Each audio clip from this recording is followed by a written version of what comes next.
Hi, Carol. Oh yeah, hey, Assalamu alaikum, what's up? What's happening? What's shaking? What's Well, you. baking? What's baking now? Nothing much. I thought we'd try and understand what you mean because you're saying everybody misunderstands you and It's, puts words into your mouth well, and I I mean thought I just that's try not to that's do that on this occasion. that's the nature of Twitter, X, and these videos. And anyway, what spurred the original conversation was, or what spurred me to say something that I wanted to say was that Mohammed Omar Nakshawati, Mm-hmm. however you say his last name, he put a post up that was basically in response to something Daniel Hakahakaju put up. And in it, he basically said, when Iran says jump, Dan says how high. And all the Muslims that are on Twitter that watch this stuff, and everybody pretty much knows who Daniel Hakahakaju is. He is not a Shia. I've heard him speak many times. I know what Shias sound like when they're talking, and they don't sound like him. Okay, so this huge attack against him is unfounded. It's repulsive.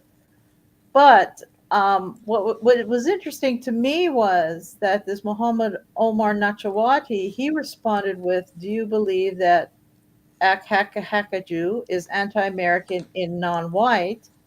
If so, wouldn't it be consistent with your xenophobic white race, ethnicity-based identity politics that you demand he return to Iran or at least leave America the West?" Now, the whole point of this post that he put on it's not even a question about DH. It's because I basically have told him I thought the West was better off without him, this Muhammad Omar Nachawati. I thought the West is better off without Without him. Omar or That's right. Daniel. Without Muhammad Omar, without his brand of Islam getting big here. That's basically what I told him. So he's trying to stir the pot here, basically because I think he's half American and half, I don't know if he's half Syrian. Turkish. Huh? No, He's a he's not Turk. Turkish. He's not Turkish. I thought. He's Well, I half know he has some something else. Syrian connections. Okay, then Syrian. Okay, he's half Syrian. I can never remember if he's half Syrian or half Somalian. So I think he wanted to base whatever my answer was, insisting that it has to be a yes or no answer. If you go farther in the thread, I don't see any reason to do that because Daniel Hakahaka, both of his parents are immigrants. Okay, so what He's it Sunni, isn't he? who Daniel. it seems to be. Yeah. I mean, I think he was here, but he converted to Sunni. Yeah, his family was Shia. Yeah, so he converted. Anyway, the point is, I'm just saying right now that the way he speaks and stuff, he is not a Shia. But he has been calling for unity between Shias and Muslims, again, Shias and Sunnis, to to be against common enemies, and he has brought out the really true fact that Sunni Islam, the force,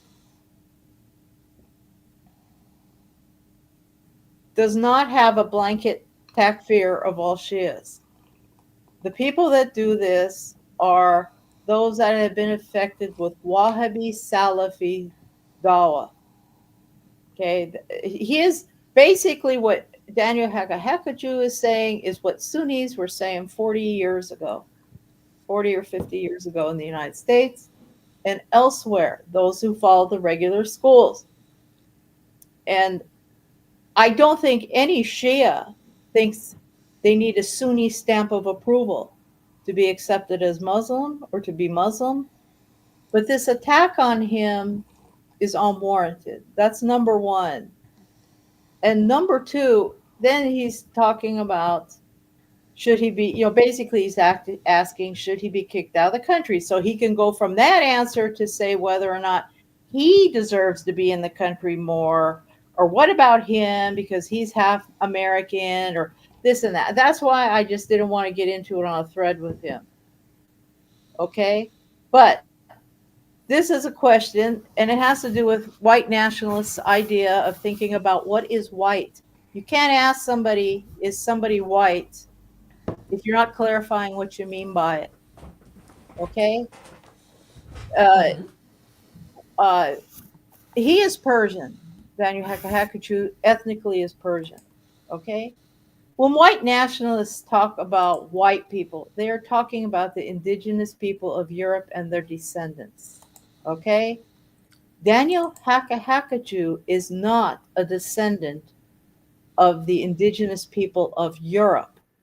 However, Persians have a odd classification when people start looking at actual DNA, because Persians and the indigenous people of Europe have a similar, not similar, they have the same haplogroups going further back, meaning they have a common ancestor that predates the population of Europe.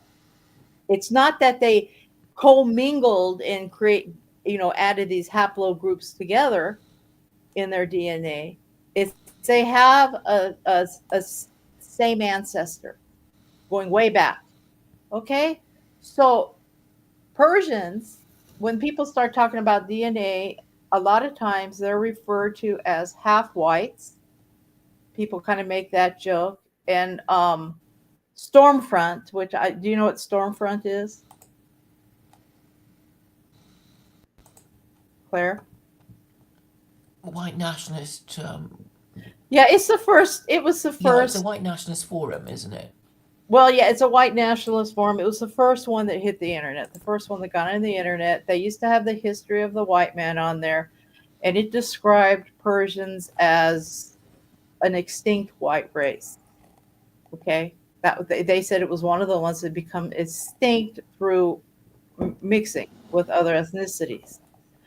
But Persians are not descendants of Western Europe. Say if you're looking at these two issues, Daniel Hakahakaju, I do not consider him white, and I do not consider my husband white because of this.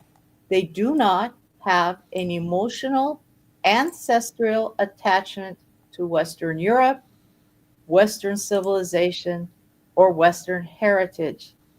They do not. And that is part of what white nationalists want. They want to see this attachment to Western heritage and history and all this in their people, and the furtherance of white people. But it's talking about white people who are the indigenous people of Europe. Even the people up in Scandinavia, like Finland, for example, they have some DNA that is from Asia. Okay? Okay, but everybody today considers them white. My view on all of this is to get this nitpicky about DNA isn't the point. To save Western civilization, we need the people who were the indigenous people of Europe and their descendants to try to save it. That's my point.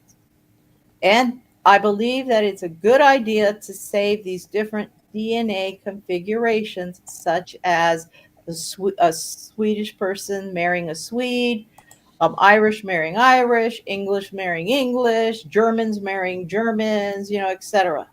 Okay? Because I think there's probably a value in keeping those configurations intact, because each one has slightly different configurations.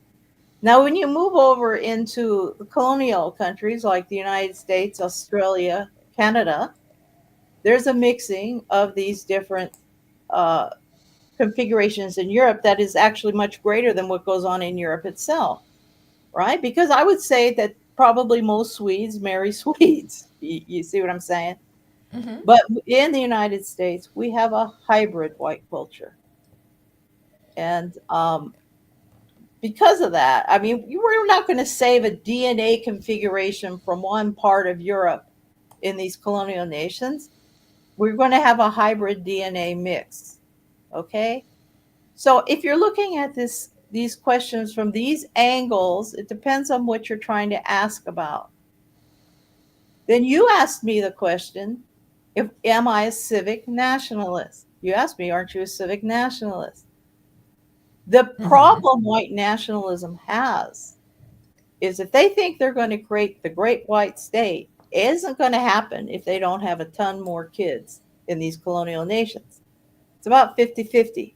If we're living in a country as a minority, which we will be as soon as my generation drops dead, because we don't, right now, if you do the statistics, it's top heavy with people who are not childbearing age. So when they die off, it's going to be a huge less number of white people. Okay, because replacement theory is true. So we're Mm-hmm. going to okay, that's going to happen. What are they going to do about it? Okay, so in America, okay, if for example there is one German lady that says she just wants Germans to marry Germans, okay, more power to it. Go do that. Go ahead and go do that.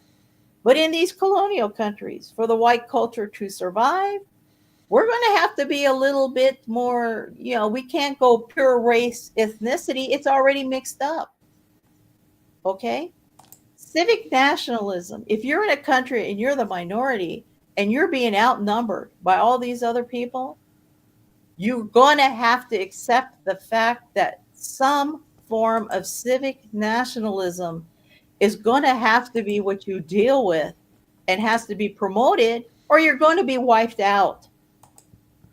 You can't do Mm-hmm. this in these colonial countries like America, Canada, Australia. That's the problem. We can't sit there and say, oh, we're going to be like this. We're going to be white and we're going to take over, when we go have our first kid when we're 40 years old, right? They can't do that. They have to look at reality. White nationalists in the United States are not looking at reality. The ones in Europe are not looking at reality. They just don't have enough kids. Their numbers are falling. Okay. Do people care about Western heritage? Do they care about their people? Do they want to see their race continue? Do they or don't they? Now, in our little European white hybrid culture of America, okay, okay, we've got some people who identify as white. From a political standpoint, they identify as white and they're part Native American Indian. It's a fact. Now they want to pretend like this isn't true. The Indian nations want to act like this isn't true, but it is absolutely true. I went to school with kids who were part Native American and they were totally identified as white. And I believe that there is a category, right? A category of white people that is, I believe, should be called white enough. Okay. You understand? They're white enough for their cause. Seriously, Claire. Okay. Seriously. In my when I became Muslim, I wanted to marry a white Muslim. There just weren't any around. And not my age, really. There was a couple. There was one I met who seemed like a nice man. He'd been married 3 times already to Black American Muslims, and he was not paying any of his taxes. And I thought, this is a little bit too much for me to deal with. I hadn't been married before, and I think this guy just really likes Black women.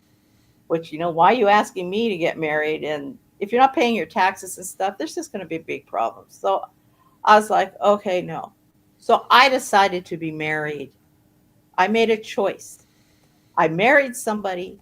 I married a Persian, and my family is I was brought up in a Catholic. I was brought up Catholic, but my dad was Protestant. I was Mm-hmm. brought up in that kind of a church and stuff, which has a lot of you know Mm-hmm. Mexicans and stuff in it. All right, so or yeah, Italians. We had a lot of Italians and Portuguese in the church and this sort of thing. So there is a category that is white enough. Okay, my husband, being Persian, turned out to be white enough for my parents. Okay, but is he a white man? I would say no. So now the problem with white nationalists is they're all going to say, I'm a race traitor. The Muslims are all saying, I'm a traitor to Islam because I'm not promoting the great beige unity race of the future that they seem to have mapped out for white people. Do you understand what I'm saying? But there is a category that is white enough. The greatest white nation that came out of Europe, of the indigenous people of Europe, was the United States. It was the biggest one. It was the one that created freedom of speech as a right in their constitution. No one else has that. No one else. Okay? It is from this. This is what this is vitally important to save. Europeans don't even have this yet, and they're giving it up because they're all swaying towards socialism and fascism ideas, and let's get the monarchy back. Okay, they are not going to be the finish of the Enlightenment. They're not, if they're going to keep doing this. They have to have freedom of speech. For me to say Daniel Hakahakaju needs to be deported from the United States when he has already been made a citizen, okay? And I don't know if he came here as a child or if he was born here. But to say that he has to get kicked out of this country after he's been made a citizen is undermining law itself. So you don't agree with that proposal? I don't agree with that proposal because chaos should not be encouraged. Civic nationalism, there has to be a mythos for America where these different races can get along. Or there's going to be a massive war. Black Lives Matter, all this stuff is horrible. It was all horrible what's been going on. Okay? And what happened is that in a lot of these jobs and stuff, because of civil rights and all that, a lot of these corporations gave these middle management jobs to black people who ended up controlling the personnel. You have a lot of white men just can't get jobs, and this business with this stupid one HB visa, they're not going to have jobs. They broke the unions. The unions were broken by these corporations actually giving better pay than what people would have gotten if they were in a union. And these unions ended up losing a lot of power, except in some of the trades. Do you understand what I'm saying? There is a category in America wide enough. I don't care if somebody's 1/9 American Indian. If they are politically and identified as being white with an emotional attachment to Western civilization and heritage, this is what I'm looking at. I'm not looking like at pure DNA people. So the white nationalists want to say, I'm a race traitor. The Muslims say I'm full of it. As what this Muhammad guy said, I'm a xenophobic. What did he call me? A xenophobic white, ethnical white identified. Whatever this BS is. Am I a traitor to white people? No, I'm not. I absolutely am not. I have a huge emotional attachment to Western civilization. Do I want to live about a bunch of black people in ghettos and stuff? And not all black people live in ghettos in the United States. I'm telling you that right now. There are some really rich black people. Okay.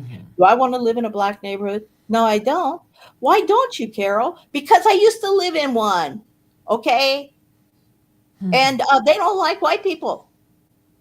And these masjids in the United States with all these foreign Muslims in it, there is a huge undercurrent against white people in these masjids.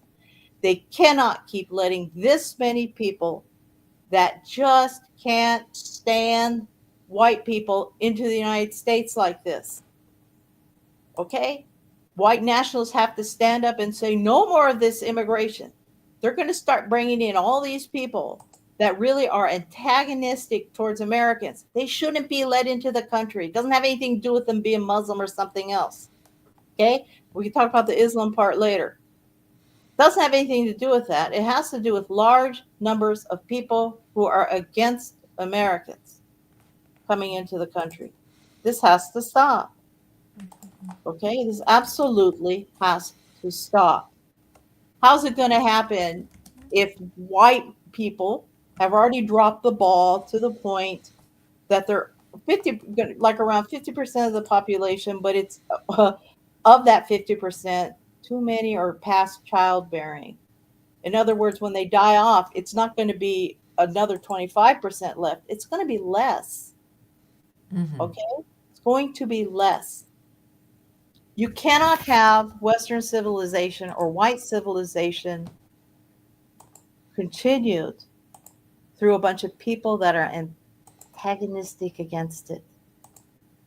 It's not going to happen. And this is what I'm trying to get across to people, and I can never talk about it. Okay? Doesn't matter if somebody is 1/16th American Indian, 1/16th Asian. Are they white enough? Are they white enough to save this civilization? Are there enough Europeans left that can be able to keep these different configurations of white DNA? Because I think it might be important, especially in the future. You understand? I don't know everything about science. Maybe it's important. Maybe it's important to save this. Maybe people should show gratitude towards how God made them to try to preserve themselves. Okay? This is what I keep trying to get across to people, and nobody wants to listen to me because they think I'm full of it. Okay? They think I'm full of it because they don't want to face reality. If white nationalists in the United States and in Europe do not get off their couches, quit the drinking, quit the smoking the bong, quit over intellectualizing over what they think white people are, get married and have some kids, it's a mute discussion. There's no point to the discussion anymore. It's just no point to it. Okay? You want to save white people, you're going to have to marry white people and have white kids. That's it. White nationalists have to collectivize in some manner. In some manner, they have to collectivize, even in these countries where they're going to have to accept civic nationalism because there is no alternative. They waited too long to do anything. They waited too long to say anything to the government, to speak up. They just waited too long, and they're continually waiting too long. Do we want racial civil war in the United States? No. No, we don't. Do we need to let more immigrants in? Hell no. If people don't like the people that live in America, they need to leave. Now, you can't just say you don't like us, you got to leave if they're already a citizen. Because we need to be a nation of laws that people can depend on. If the government right now in the United States is destroying our civil rights, if they turn around and start deporting people who have already been made citizens, you're going to end up with that situation before they had the Japanese internment camps, only this time it's going to be the whites being shipped out. Okay? That's what's going to happen. And nobody wants to look at this. It just seems to be a big game with everybody. And, oh, this doesn't, this isn't important. And, we're going to be an Orthodox, or we're going to save the nation with Christianity that has become so liberal, they can't even get their people to have kids.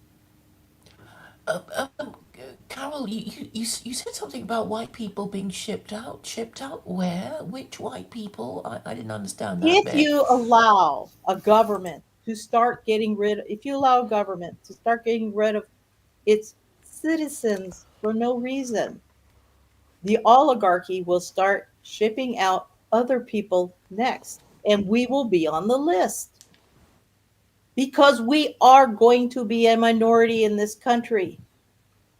Okay? We will be next. the white people will be next. The white people have to stand their ground. They're going to have to accept the fact that in America, the battle is half lost.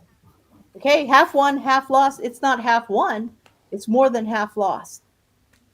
Okay, do we want to save Western civilization? Will white people collectivize?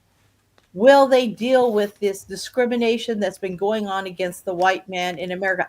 They're going to have to bring back the unions.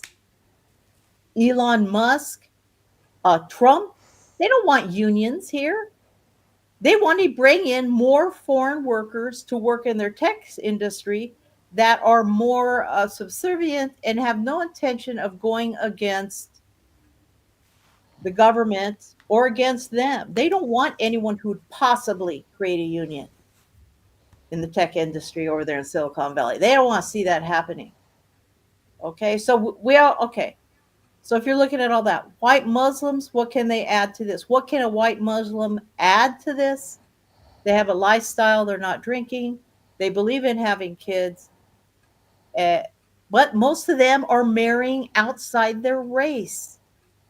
Most of them have married outside their race. Okay, they need to go back to marrying within their race. They need to live around white people, not be listening to this foreign Islamic authority BS about how we're supposed to go live in these, urban nightmare places to save those people. I mean, the whole thing's crazy. White national Muslims must throw off foreign Islamic authority, and they are not doing so. My objection with uh, Islam for Europeans is they don't go far enough. Okay, I don't attack him. I have no reason to attack him. Robert DeFore, I think he's a nice man. I think he's doing a good thing because we don't have to have perfection in what everybody is trying to put into this. We need to put in a change of thinking, and there's going to be different levels of it. Okay, Robert DeFore is doing a service. Robert DeFore does not promote a unity of Muslims. He does not accept that organization. I don't care what he says. They do not accept Shia as Muslims and this stuff. So are all these white nationalist Muslims? Among them, you do have Shia, which I am one. I'm a type of Shia, a very very minority group of Shia. That's why I don't talk about it ever. But this if they are not going to be accepted among the white Muslims that are trying to come up, if they're not to be accepted, they're losing more people. If white nationalists are going to use the excuse of religion to not accept someone as being white, who is obviously white, they are throwing away some of their people. White people have to embrace themselves and care about themselves. Islam can help in this because Islam does not promote white supremacy, but it certainly has no problem with racial preference. Okay, there is no problem with somebody wanting to marry from their own tribe or from their own distant relative. There's no problem with that in Islam. This promotion of the beige Muslim that's going to take no, it sucks. That's the points I'm trying to get out. And if these white nationalists can't get their rear ends off the couch, get rid of the bong, quit watching, I don't know what it is they're watching on TV, getting drunk, going out, having sex, and then what are they doing? They're doing nothing except sitting around talking about how they can't stand, okay, let's use a letter, J's. They can't stand J's and the evil banking system. And hey, if you want to buy some crypto dollars, I mean, this is all they can talk about. This is going to go nowhere. Not because what they're saying about J's isn't true, because it's not anything. It's not a plan of action. It's nothing. Talking about some pie in the sky community you're going to make, 20 years from now when you can get enough people together to go buy some land out in the middle of nowhere is not going to produce more white people who can continue on with our race. It's Stephen, not true. what do you have to say in defense of your generation? Well, well, I am glad that Carol observes and notices the problem. I'll just say that. She finally sees it. However, it's all a little Finally, not bit too. finally. I've been saying this from the Well, it's beginning. all a little bit too late then, Carol. Because let's Well, just to I'm be honest with you. Let me speak. Come on, just to be honest with you. Be brutally honest. You've been part of the problem. You married out. You handed over yourself to a foreign ideology within the United States, and you married out. And I don't know if you've had kids or whatever, but you basically you're like when there's a pride of lions and an enemy lion comes in and beats off like the male, and you went and laid with the invader. So, I mean, now you notice the problem, and I'm not having to go at you personally, but now you can see downstream, where like now 40 years later, and you can see the problem around you. That this is the problem. This is where we're at today. That people have the boomers allowed this to happen to us, and now here we are. well, And yes, it's fucked. well, look, whether the boomers allowed it to happen, and what you're saying is true. But Stephen, I didn't live in Europe. I lived in America. Yeah, And you're in America. Yeah. I did not, I am almost 70. There were so many white people around when I was in America. It never occurred to me that Exactly, it Europe wasn't a was problem. dying Wasn't a off. problem then, but now Okay, it is. but what? Okay. I'm telling you right now, if people don't like white women marrying outside, non-European indigenous people descendants, if they don't want them doing that, they need to step up to the plate and ask them to get married. Okay. Now, I became Muslim back at a time when this identity politics was non-existent. Okay. I saw no obligation to believe that Jesus Christ was God. I just never believed that. Okay, so for me, when I became Muslim, it wasn't I became a foreign ideology. I just sort of I got into uh, a religion that I thought reflected more my beliefs already. Yep, you got colonized. It's not your fault. It's No, not I your wasn't fault. colonized. I wasn't around. You I have wasn't. you have been you've been No, I never colonized by a foreign was. Yeah, ideology. here we It's go. not your This is fault what is though. always going on. Are you married yet, Stephen? Do you got any kids? Okay, No, you not want to talk yet. about what the boomers did? Okay, so is gonna sitting around talking about mistakes boomers made, the J's, the banking system, and do you have a Oh crypto yeah. dollar? Is it gonna save anything? Let me No. let It's me up to get. This you is the guys problem. to This is do the it. pro. Yeah, this is the problem with you boomers though. You want to, you want to pull the ladder up behind you now and now you've caused all the mess. You want to pull the ladder up behind us and blame us. You're like, look at us. It's all your fault. You're not doing anything. I'm not It's your able fault. to have We've any more destroyed kids. society. We've I'm not fucking able. destroyed society. It's an Oh, absolute here we go. mess. So We've here we go. left you in an absolute mess, and it's your fault. Pull yourselves up by your bootstraps. Get married. Get a job. All this shit. We've heard it all before. Well, And everybody was yes. told to get married when I was growing up. Everybody was. Yeah, but look at the society you've left us with. I, I, Not you I. personally, Carol. I'm not attacking you personally. Okay, understand that. I'm not a mean person. I'm just like firing from the hip here about the issues with society.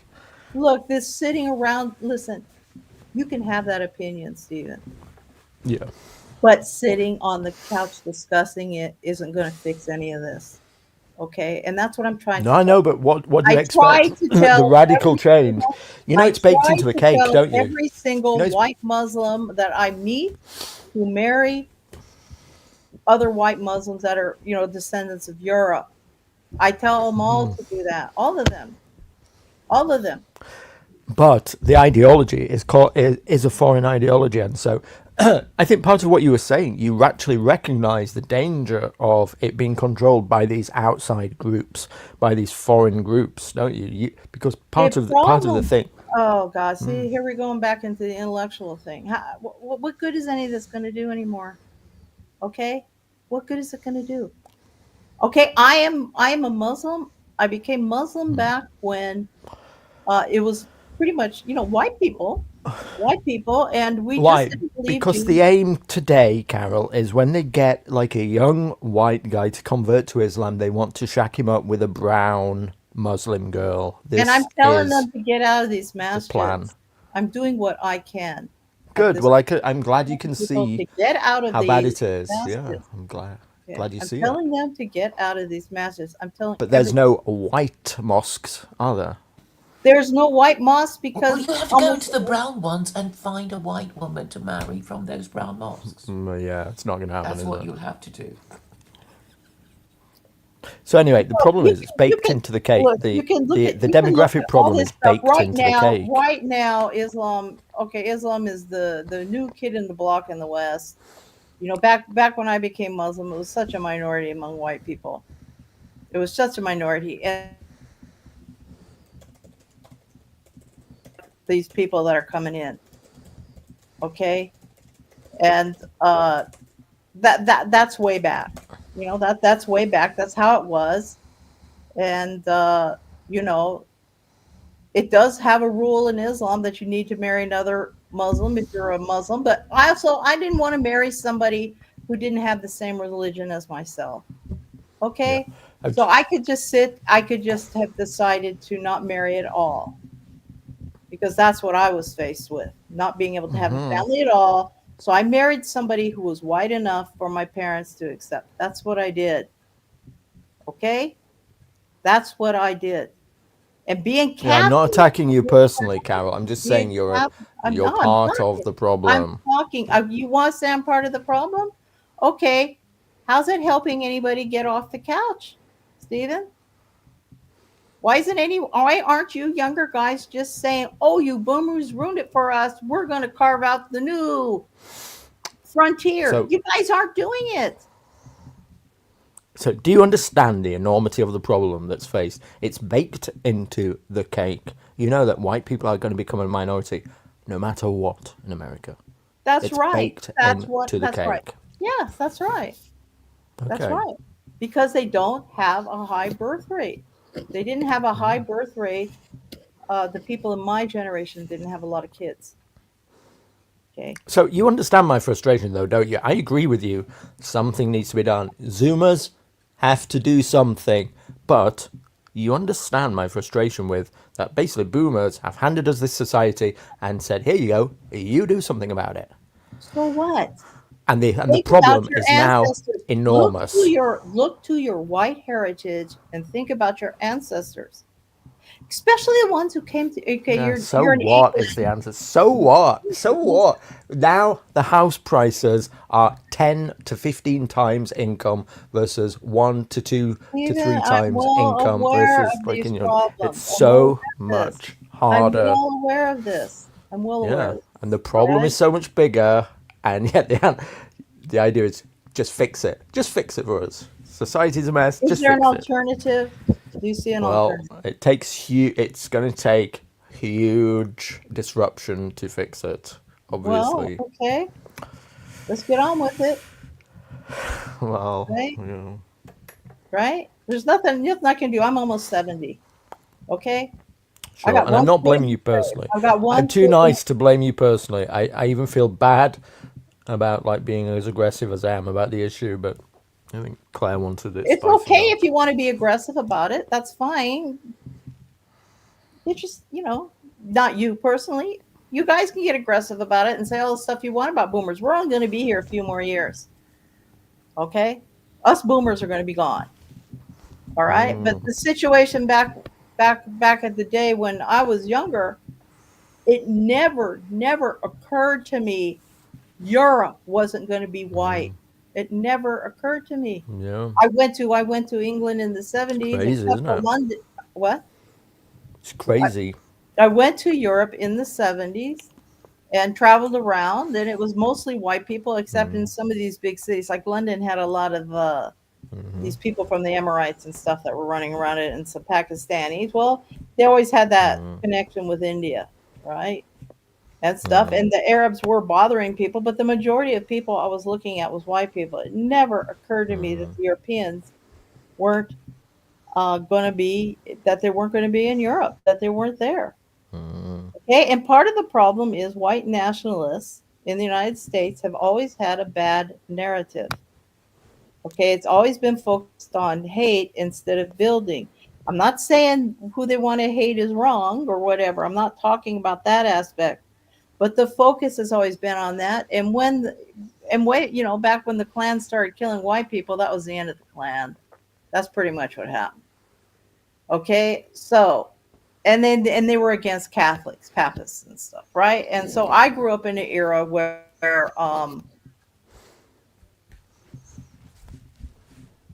say it, the niggers of America.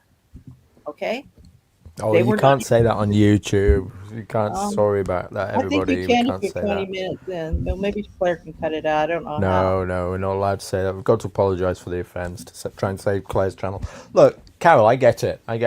The problem with the problem, right? Though, with like you're saying, like, white Muslims need to do this. What white people need to do is shake off like the idea of being Islamic in America. I just looked up the stat. Something like 20% of Muslims in America are white, or identify as white at best. And that's a high. That's on the high side. A lot Well, of them are some of not them going to be aren't white. white. Probably about 10% at Some of them best. aren't white because the Arabs. I don't include Arabs. Exactly. Probably 5 to 10%. So if you, as a white Muslim convert, like John Vance or somebody on the American continent, if you become a white Muslim convert, you'll get captured by this ideology. There's a 90% chance you're going to marry a brown girl. This is why it's Well, people want to devastating be for the married. ideology to spread on the American People continent. want It's to be devastating. married. But if Christianity can't step up to the plate, they're going to have something. And Islam, whether people like it or not, okay, because nobody wants to accept or say this, but it's true. It is a Unitarian form of Christianity, if you look at it. Okay, so it's a more conservative type of In all, Christianity. in all fairness, though, Islam isn't really even the problem in America. Yes, it's No, devastating if somebody gets Islam colonized by is that religion and they're Islam. white. They're going to have to marry a brown person. Devastating for them personally, but there's not many Muslims in America, relatively. I No, there's get it. more white Muslims than people think. Most have quit going to the masjids, and they're dispersed all over the place. There's actually Let's more hope than what wrong. people think. Okay, they just, a lot of them just don't want to LARP around acting like a foreigner in these masjids. A lot of them come in and clear out early, and then a lot of them just stay too long. This is. I mean, that's the reality of it. There's But less want, than 1 million in a we country of want 400 million. what? Less than 1 million white Muslims in the United States. I don't know how they come up with these statistics because they keep including Hispanics and Arabs in this. It's just, it doesn't make any sense how they're coming up with these statistics. It's the ones who identify as white. And they're looking. Well, a lot of people say they're white. Sometimes they aren't, Stephen. Okay, And it's a less lot than. Let's say it's 250,000 white Muslims in America. It doesn't matter how many of them there are as far as white nationalism has to go. It doesn't matter. Carol, there's no fucking white nationalists left in America either. I hate to break it to you. There's less white nationalists than there are Muslims, my dear. Okay, Because you might be on Twitter and see them like being anti-Semitic or Islamophobic, but there's almost none. They don't exist We're all anymore. agreeing there's not enough. Okay, am I disagreeing with that? No, Right. I'm not disagreeing with that. I'm saying they have a bad narrative, and if they change their narrative and got it together, they could get a lot more people interested in it. Okay, they could, but their narrative is so bad. It's so incredibly bad. Yes, it is, because these are the fringes of society, the fringes of the far right, Carol. Just like, so anybody who is drawn to something like that is going to be a broken person, basically. A person who embraces full white nationalism, almost, there's a very large chance they're going to be a broken person with a bad life. Because the narrative is bad. That's and they're why. drawn to a fringe ideology. The narrative is bad. You're going to get fringe people when you have a bad narrative. Okay? Right now, if you want to look at it from the Islamic standpoint, Islam is attracting a huge number of anti-white people into its fold because you're getting more and more disgruntled people who are buying into the idea that white people are evil in America. More and more. Do you understand? Sounds like an anti-white ideology. If it's That's attracting not the anti-white ideology, people, it's identity well, politics. it's attracting them, And isn't it? letting too many immigrants in who are antagonistic towards the You know, country coming you into. know the problem with these minority ideologies, the problem with Islam in America is that it begins to join the coalition of minorities, and the coalition of minorities seeks to dispossess white Americans from being the ruling class in America. So no matter what, when these, it doesn't matter if it's Islam, Hindus, whether it's blacks, whether it's Jews or whatever, they join this. They realize their position as Okay, minorities, and okay, they that's advocate great. for minority That's great, rights at the Sweden. expense of the white ruling class. That's And now great. you people look at it and you say, well, stop stop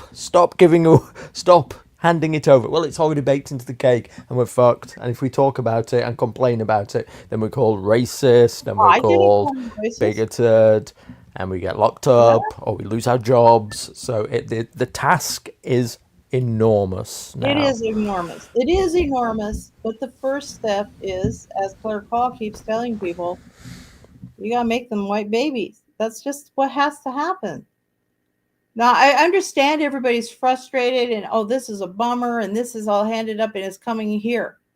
I have such horrible problems going on right now in my personal life. It's unbelievable. But I can't sit down on the couch and smoke a bong while I want to intellectualize about it. You understand? You need to stop. Everybody has to Yep. stop doing Well, that. you're talking to the wrong person. So I'm straight edge. Well, that's I good. never You're straight touch the edge, but drug. I'm just talking about in general what I'm seeing, the behavior Yeah, I'm no, I seeing. get it. But I'm seeing But you're, white guys that are in their 30s. The trend right now yeah. is they're getting vasectomies when they're not even married or having a girlfriend. So six-figure income guys are doing this. Very, very common. They have no intention of having a kid. They have no intention of sharing the wealth with any bastard kid or married kid or anybody. They just want the money. Three, six-figure incomes. Then they want a wife that makes a six-figure income. They want these massive vacations. But these are guys in their 30s, well educated, well educated. All right. So I understand all this, but I'm just telling everybody, don't sit on the couch. Nobody sit on the couch anymore. I'm just saying, don't do it. Don't sit on the couch anymore. Try to do as best as you can in a bad situation. Our ancestors used to live like that. They had bad situations and they tried to navigate around it. They didn't complain about, oh, it's a bad situation. Because when you talk about the problem, people tend to interpret it as complaining, right? But so you kind of get burned if you talk about it and burned if you don't, right? It's a So I'm paradox, just, isn't it? Do we talk yeah, it about it is. or do we It ignore is. it? Yeah, it is. Okay, so I'm just trying to educate people. I'm trying to tell all these newer white Muslims just stay away from these foreign masjids. I try to tell them that because it was not a Good. problem when I converted. When I converted, it was not a problem. You understand? The problem, and this is, do I apologize? No. Why should I apologize? I wanted to be married and I wanted to have kids. And frankly, he was white enough for my parents. Okay?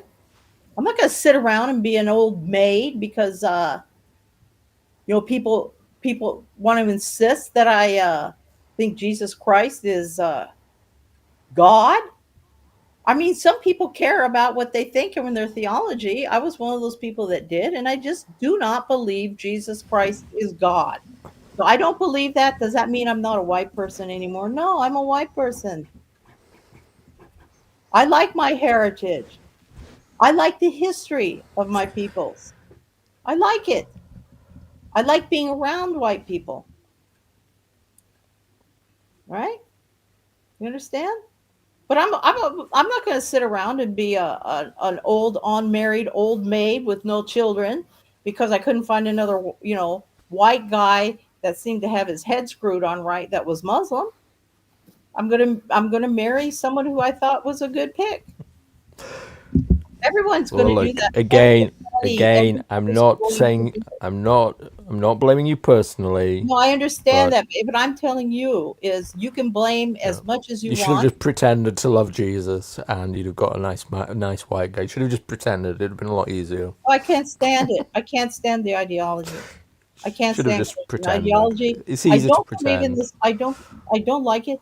I don't like the oppression that was going on in the Catholic Church. Some of that was going on, and I did not like getting on my knees for that bishop when he came in the room.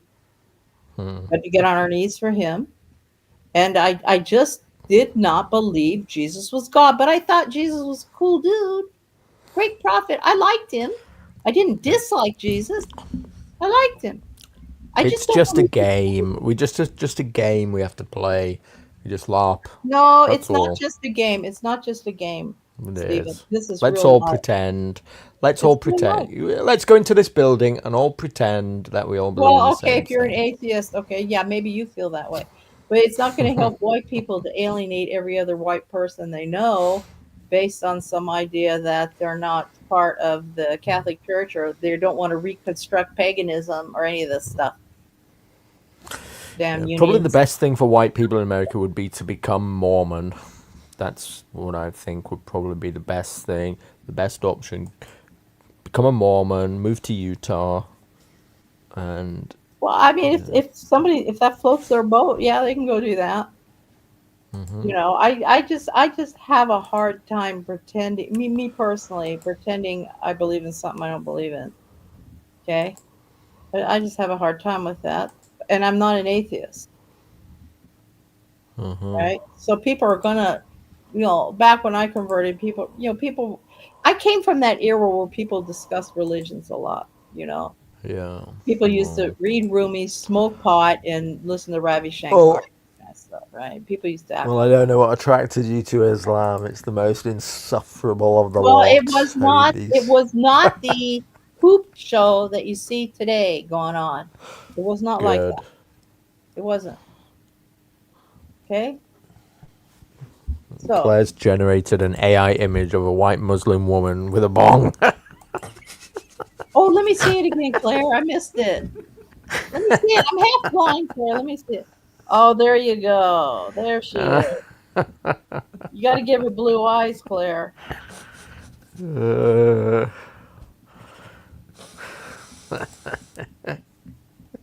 Yeah. uh, Somebody said something about all right, white. I'm gonna dip out. I just dropped in. Claire sent me the link. All right, no hard feelings. Thank you for coming.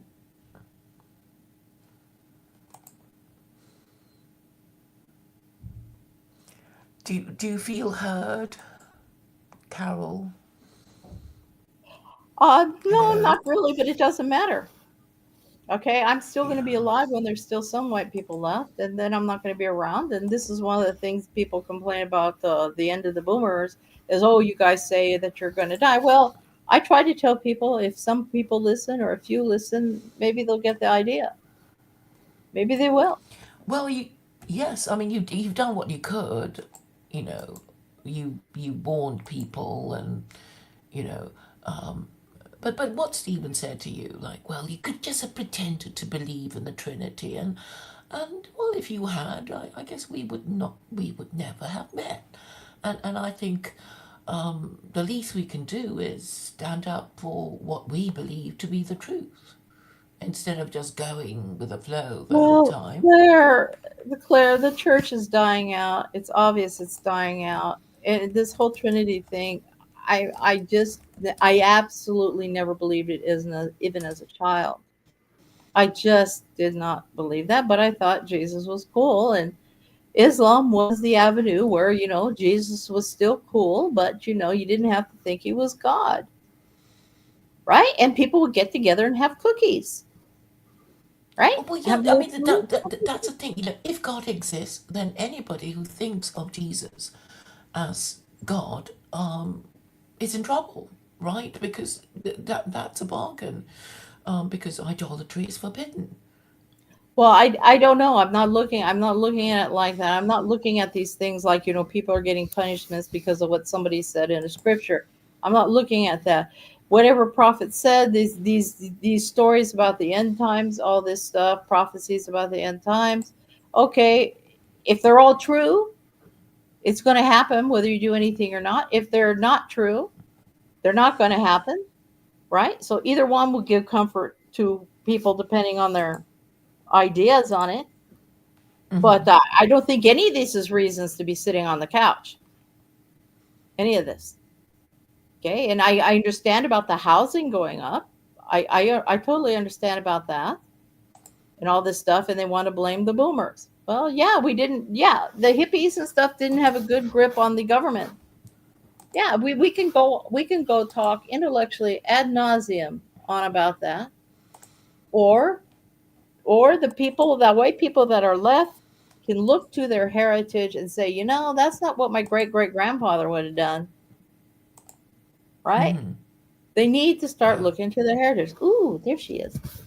There she is. With She got a blue nice eyes. flower. Oh, I see. And she has her bong there. Is there anything in the bong, Claire?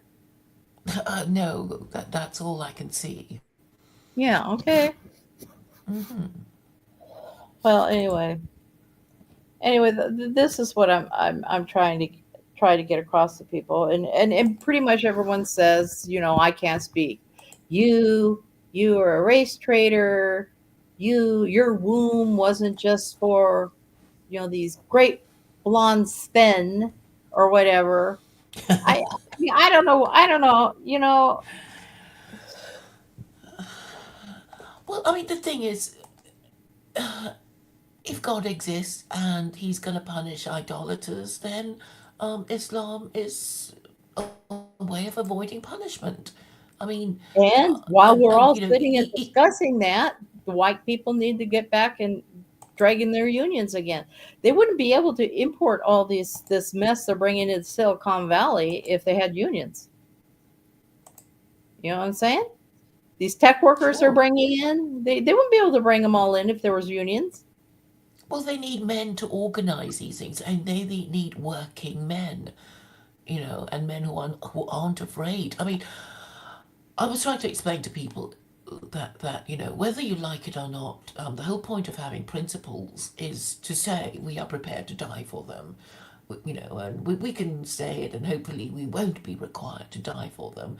But at the end of the day, somebody is, and I was trying to explain to these people, like, men have to be prepared to die for the principle of being men, and once they're prepared to do that, they would get the respect that is their due as men. But then also the corollary of that is that they will be required to die, in defense of their territory and women, etc. Well, they're So, not going to get that talking about it sitting on the couch. well, they don't It want to. is You see what they're doing wimpified is response. My problem is this wimpy response. You boomers did this to that. I cannot imagine if someone like my dad sat he around would never saying, have said a thing like that. He would have never. solved the problem already. But Yeah. they're just saying it's your fault. And we're not going to help you solve the problem because you caused the problem. If they're not blaming Jews, they're going to find someone else to blame, and this is their, you know, it's I their don't bad care. attitude. Claire, I don't care if they all blame me personally. If they would just get off the couch.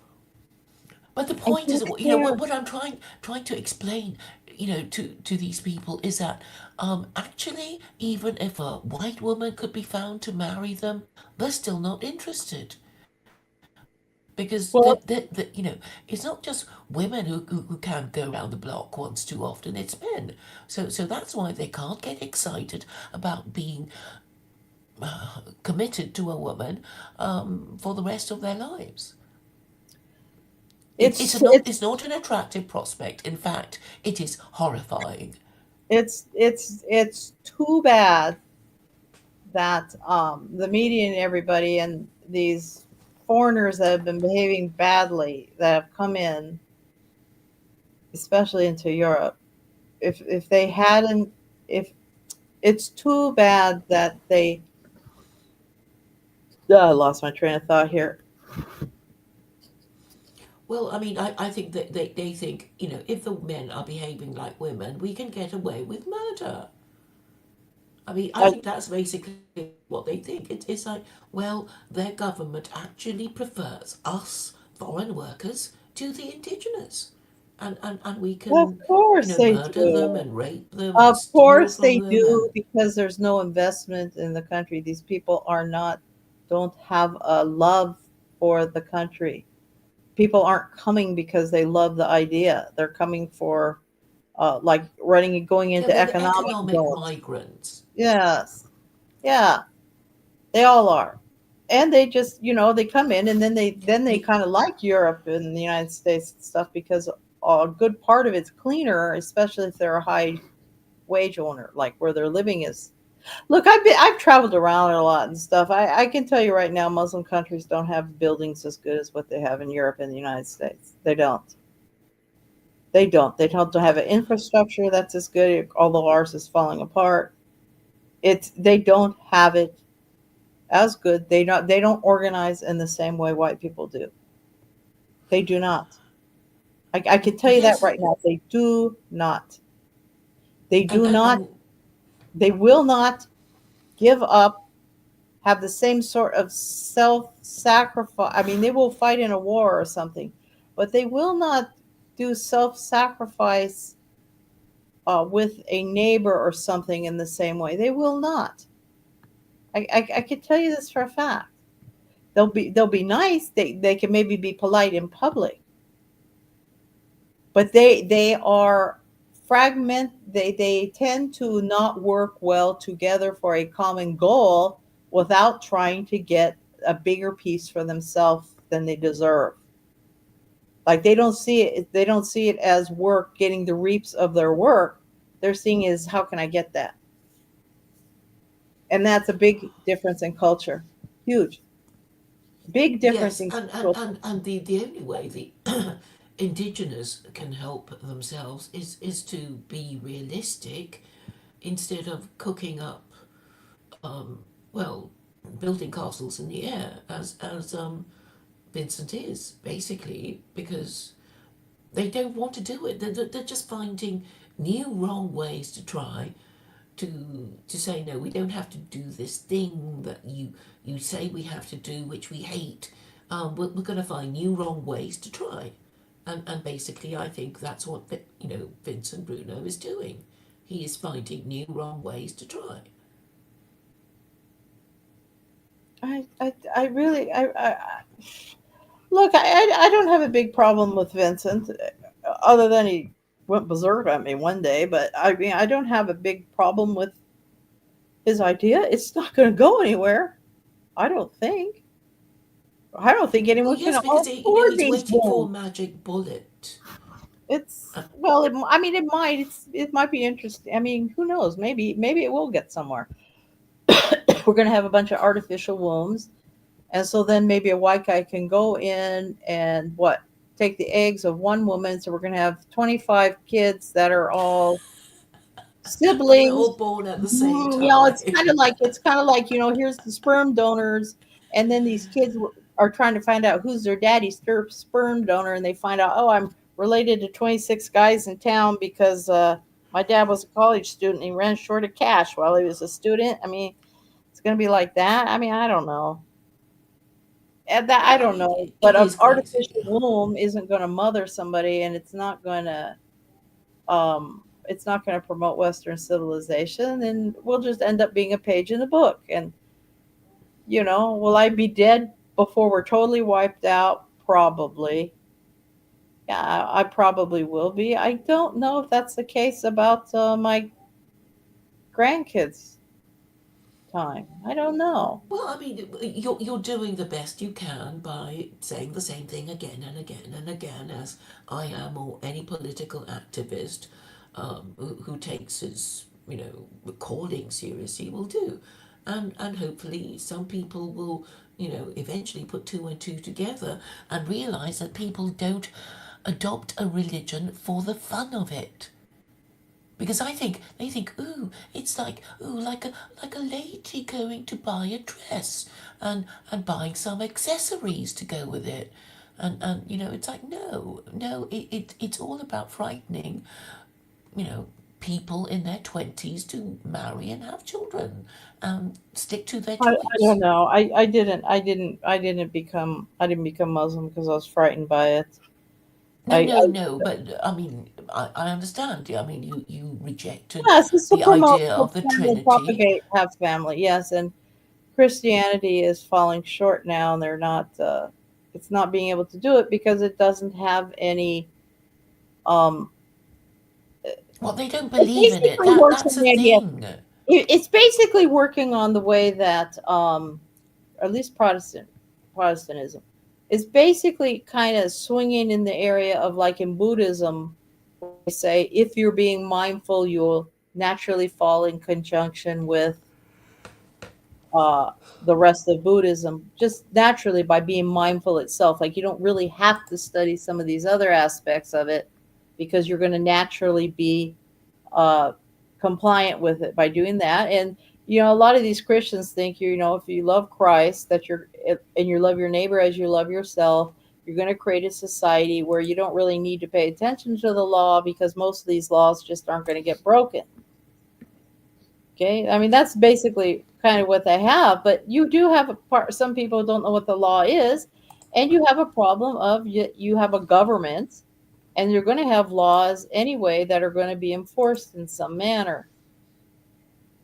So I mean, people have to be a little bit more practical about it, and I do think that Christians could look to the Quran at some of these laws. They don't have to look at the exact hudud laws, but they could look at no usury, um, being married before having kids, being married, uh, being very serious about marriage and not leaving it so easily. This big strive towards materialism, not getting stuck on that, um, not getting involved with the supremacy idea that you're not going to be kind towards other human beings. They can look at that, but they're stuck on hudud laws because that's what the media and everybody keeps talking about. Well, I mean, I've been trying to say to people, it's like you can turn the Quran into a political manifesto. And it's like, yeah, low property prices, affordable property prices, the abolition of no fault divorce, a flat rate income tax of 20%, yeah, lower crime. I mean, it's appealing on its own, surely. Well, they're just not looking at it that way. When I see a Well, it's lot of not been these, sold to them either it's in not that being way. sold to them like that, and you see a lot of these Muslim. Oh, I don't want to say the word. I already said one bad word on here. I don't know. I don't want to get a strike on your channel. They're talking about hudud, hudud, hudud. I mean, it's enough. Okay, it's just enough. The idea isn't if we should cut off half the finger or the whole hand if somebody's caught thieving. The idea is don't steal. Yeah. People need to not do this stuff. They need to not be caught up in this. They need to think it's bad.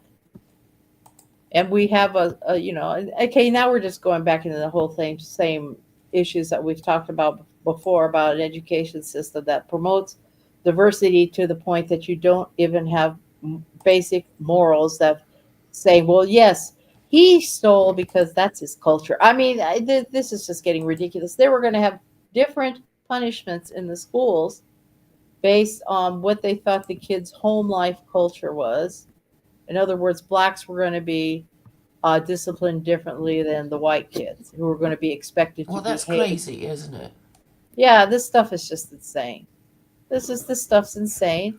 And what's also going on, and I know you don't like talking about this, the glyphosate and stuff that's been put all over these foods and stuff, it is making people Hmm. sick. And what they're trying to do is because that is causing this trans problem that's been going on, this massive amount of people, you know, not liking themselves. It's not all psychological. There is that. And in order to keep selling this stuff, in order to make these seeds patented so nobody can have any seeds in agriculture, that they're not paying for from people like Monsanto and these genetically modified seed companies because they're patented for some reason. To keep that money flow coming in, they've done this red herring where they're trying to make the abnormal appear normal. Okay, so this is very, very problem. Rich people do not eat food that has glyphosate all over it. They don't. Trump is not eating a mouthful of glyphosate. Maybe he sat over there when he did his little photo op at McDonald's. Okay, but I'm not sure if I even saw him eat that hamburger. Oh, you Okay, mean the it's royal hamburgers, family, is it? the royal family in England does not eat non-organic food. Okay, so They don't. what foods are these glycophates fakes Glyphosates are these pests. This is a pesticide like Roundup. It's these pesticides that are on the foods, okay, that are sprayed on the foods to kill, the insects and stuff because, used to have locusts and all this stuff flying through and eating up the plants. And, your crops, it's a problem keeping the bugs off crops while you're growing them. And what it does is it kills, um, it kills weeds. It also kills weeds. So it kills weeds. And what can survive it are these genetically modified seeds from Monsanto and some of these other places. And they have gone like into Indonesia trying to force them. I don't know if they actually did it or not because the lady I used to know that was from Indonesia, I haven't talked to her in a really, really long time. I'm not sure she's still alive. They were trying to bring these seeds in and they have patented them. In other words, you can no longer clean seeds and use your own seeds in agriculture anymore because the wind blows these glyphosate seeds in. There's no way to separate them. And so heirloom seeds and stuff is outlawed. They have destroyed some farmers and stuff over this because the wind blows these seeds around. They don't care how they got into the field, even if they're making their own seeds. It's a control of agriculture that's going worldwide. And so, what's the price of this? You got a bunch of kids who have gender dysphoria. You have gender dysphoria, and the ones who really tend to try to get into that is a high amount of autism, a high amount of kids who are partially autistic.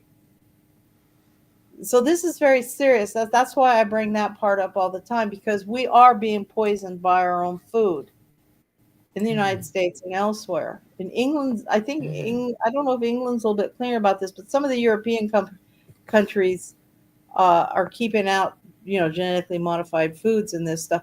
And they're genetically modified because they can withstand having glyphosate thrown on it. In other words, the plant can grow after being poisoned with glyphosate. And now we get to eat it. And so you're starting to do this. So you have a generation now, these pesticides and stuff was, I think, started in oh gosh, it was around 1915 in the United States where it started really going whole hog. Where they really started promoting that among farmers and stuff, the pesticides. It kept going. So now you have a generation that's that's a few generations in there who have been consuming this stuff. And they've programmed everybody to eat really badly. It's not just processed food, it's all this bread, it's all these carbs, you have diabetes that's becoming epidemic. This is all because of what people are eating and part of this transgender stuff. Not all of it, but this is way too many kids think this. Way too many kids think this. It's just not the psychology of making kids think about things before they get their hormones that they don't even have their hormones. So why would they even know what they think about it anyway? Right? They're not being taught a stable background. So that's why I talk about that. Anyway, these were my views, and that's just what I wanted to say about it. And people can hate me because I'm a boomer, and I didn't do my part for the white race back in the day. Well, okay, I didn't know white race was dwindling out. Number one, I Well, did I want don't know why people expect you to foresee the future. as a Well, I boomer think the or any evidence. other I, race. I think they have a point. I think the evidence was there, but I just I went to a school where a lot of the kids were white, and well, I went to an odd school when I was growing up. To tell you the truth, it was a little bit odd, but and then when I went to Europe, I was seeing an awful lot of white people. It didn't occur to me these people weren't having kids, I because mean, my it's generation obvious people. now that we come to think of it. It's like, well, if you don't have enough children or if you don't bring them up properly, then there will be an irresistible demand for foreign labour when not enough school leavers enter the labour force. Well, we were It's told obvious in now when school. we think about it, but at the time, nobody was telling us to do anything When I different to was what in we were school, doing. when I was in school, junior high, high school, what was promoted was zero population growth, one kid for each person. Okay, this is what was promoted. Well, apparently, it did have some kind of effect because it seems like white people were the only people that listened to this. You know what I'm saying? White people are the only people that listen to this. So I was indoctrinated in school, just like everybody else at that time. And we were the end. I was the end of the boomers. I'm the end of the boomers. My age group, my class was sort of the last of the hippies. Okay. And then after that, I forgot what they called the next one, the next little bunch. I'm not talking about if they were a boomer or not, but they Gen didn't look like X. hippies. We were all against the Vietnam War. We this, hell no, we won't go. I mean, this sort of thing. We were all talking about ideas and this sort of stuff. But yeah, this didn't help. Everybody talking about their ideas, and then my generation. In my case, I couldn't have more kids. I only ended up with two. But other people could have had more, right? But most white people, and that's why I keep telling you, is most white people don't want to have kids unless they can take care of them. And the economy has gotten worse. And so there are some white people who have kids that aren't married, but the guy's still living with them. I mean, they are living like a family, but they were just sort of hippie types or something, right? And a lot of them have broke up. But what we got going on now is, let's go on Maury Povich and say, "Who's your daddy? Let's take the test. Who's your daddy? Here's three guys. Which one do you think is your daddy?" I mean, this is insanity. The whole thing's insane. But it's a But combination the of solution, factors. in a way, is very simple. It's like, well, people just need to take marriage seriously again. But People then need to it take would marriage record. seriously, but they have Yeah. to also take these other things seriously. And that's why I don't expect every single white person to be working on the same problem, the same aspect of the problem. I like Robert DeFore because he's working on that aspect, this aspect, his aspect. I don't think it goes far enough, but that's okay because we need some voices that don't go farther. Okay, then you need some people that just say it. These Muslims that are coming into Europe, coming into the United States, the way they're behaving towards women, they need to hear white Muslims tell them, "Get the hell out of here. You guys are repulsive." They need to hear this. They need to know that this is not accepted, and they need to hear it from Muslims. And white people need to see that there are white Muslims that are not like these people, and they are starting to get it together and having kids, and their kids are going to do better. That these people, yeah, it looks like they're doing better because they'll actually go up to a school district and raise hell. You see? These things all have to come together, all these different fragments. And that's why I have an appreciation for just about anybody that's doing at least part of it. Just part of this. You see? You understand? That's why I don't have any reason to tear down somebody because what they're doing isn't perfect. At least they're doing something. Yeah. You understand what I'm saying? That's what I'm trying to get across to people. That's why you tell me forget about it. You can't pull these kids out of school. I'm saying do it.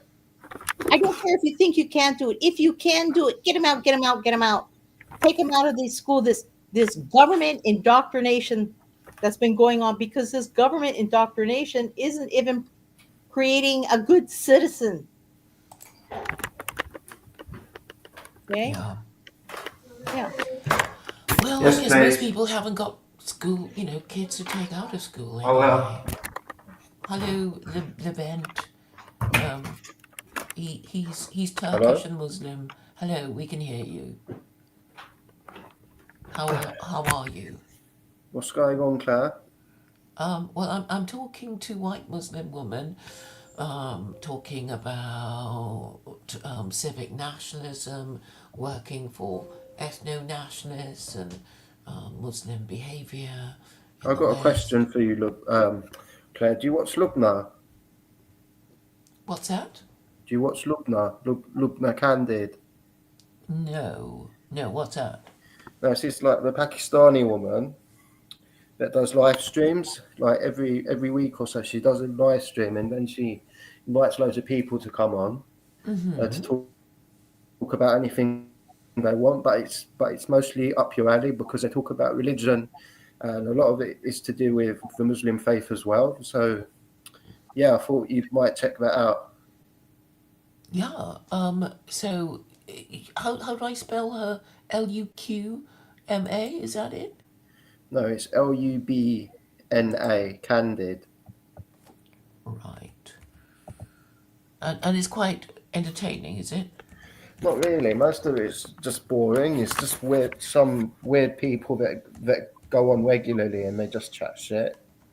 But I thought you'd be interested because it's like to do with the things that you talk about. I'm Oh, actually surprised okay. that I'm actually surprised that you've not really heard of it before. Uh, yeah. Oh, she's on Instagram. I'll okay. I'll look her up. Yeah. So she's got 46,000 subscribers. And she says things like, does the Pakistani community in the UK have any self-respect? That sort of thing. Yeah, that type of thing. Yeah. Okay. So yeah, it does sound quite entertaining. What happened to Pelu? You and Pelu, you were like Batman and Robin once. Well, he just sort of dropped out, and I haven't really heard from him again. Oh, okay, that's weird. But I thought you had a falling out with him a long time ago or something. You We just sort kicked of him off. did, and then he came back on, but I think he's not on very often anyway. I mean, we're still Facebook friends and that kind of thing, but he doesn't seem to be online much. Claire Core, just give me 1 minute. I'll be back. Yeah. Okay. So Carol, does it sound like fun to you? This channel, this Pakistani channel. No, I'm I'll sick of being on the international channel. I'm sick of it, Blair. I want to be around white people. Let's get some white people I can talk to. That's what I like, white people. I talk to you.